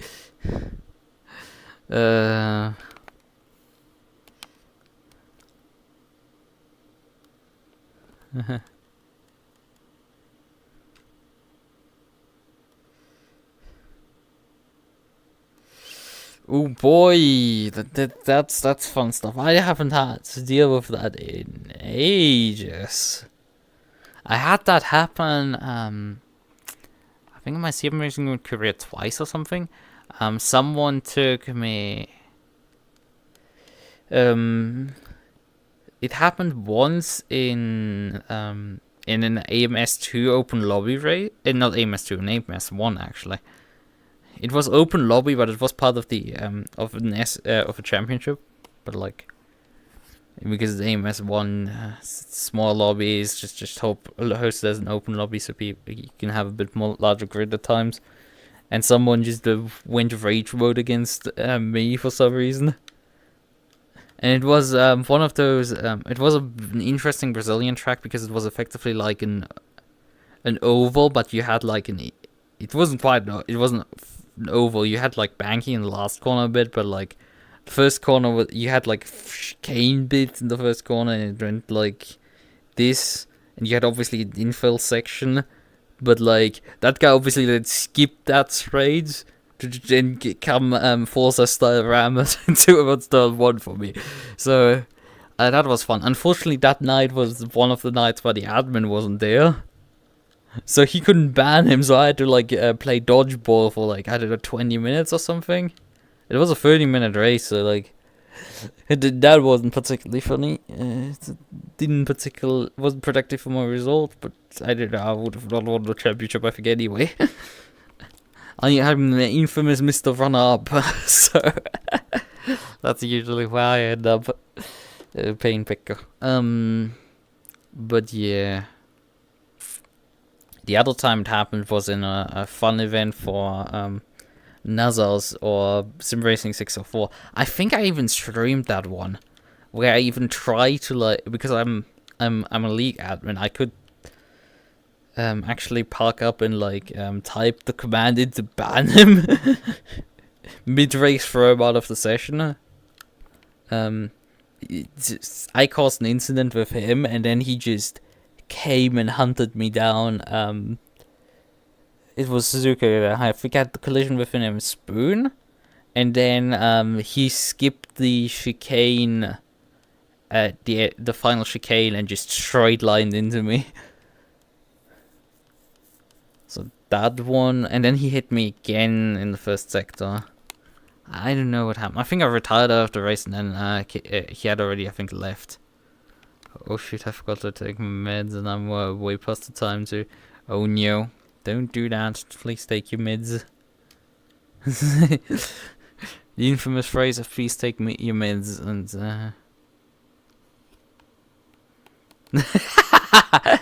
your brand is enough of ballast. I guess it's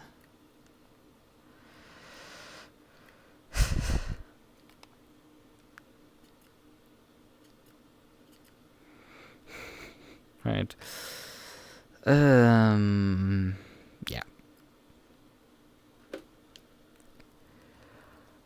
Right. Okay then. It's nearly 6:30 AM. I should really go to bed at this point, I think. You can't fit it all into one message and do two! It is fine, but on the other hand, I think I'm gonna wrap it up now soon. I definitely need to get to the... I said some things early on the stream, like I need to probably make an actual schedule so I stop skipping out on streams that I want to do. Because I wanted to do some programming on Wednesday or Friday. Not Wednesday or Friday. Thursday and Friday. And ended up skipping out on both of them. And just be like, oh, well, it's 9 PM already. Might as well just not stream tonight. I'm like, no. I need to actually sit down and do these. And I need to especially do these programming streams. On one hand, it was lucky that I didn't stream on Friday, because I thought I didn't have a race on this weekend. Because I couldn't do VGT. I knew at that point I couldn't do VGT. But, like, luckily I didn't, because I would have updated my sim hub to do testing. And would have probably broken my plugins in the process. But yeah, if you want to type your message, just do it now. I wanted to give you the opportunity briefly and talk about stuff. I mean, we have then, while you were typing, I can talk about what is happening next week. We definitely have Trackalicious on Saturday. I need to practice during the week a bit. There is... I could do Wednesdays again with the racing pals, but like there's no... I don't think I want to do Cadwell Park with the Terreno. Don't know.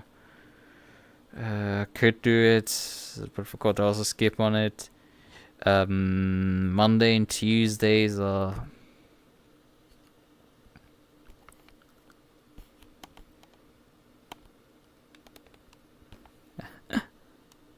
Okay, in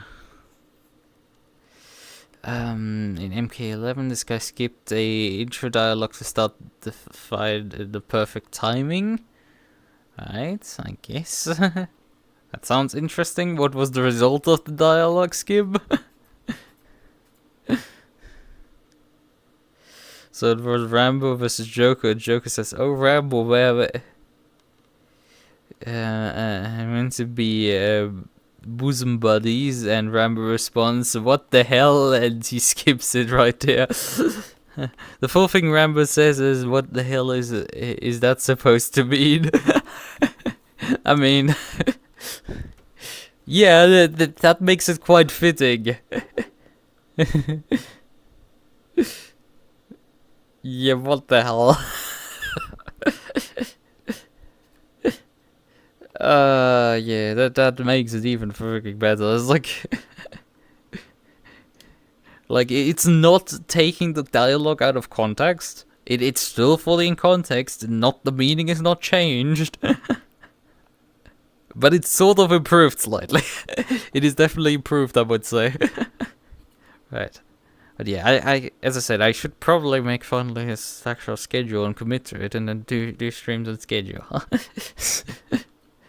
We're gonna figure out when I'm gonna do some streams next week, and I don't know. I haven't made up a schedule yet for next week.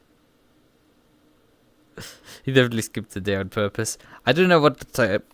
I mean, I don't know how their skip works. Is it just a single button press, or do you need to hold a button? And like, how long does it take for like the skip to register? And yeah, he might have actually done that on purpose. Probably timed it to some extent. I don't know. If fighting games have relatively short matches, so you're relatively quickly back to an intro dialogue, so you can relatively quickly practice during this. So I see how it is. Right. Good. Well then, I think we have it all wrapped up. So I would say it is time to say good night. Bye bye. Bye bye, Asa, as well. You do actually sleep finally. God damn it! I've seen you now for the third time in chat. I'm pretty sure you've slept in between, but just stay with your sharks and continue sleeping. Good night.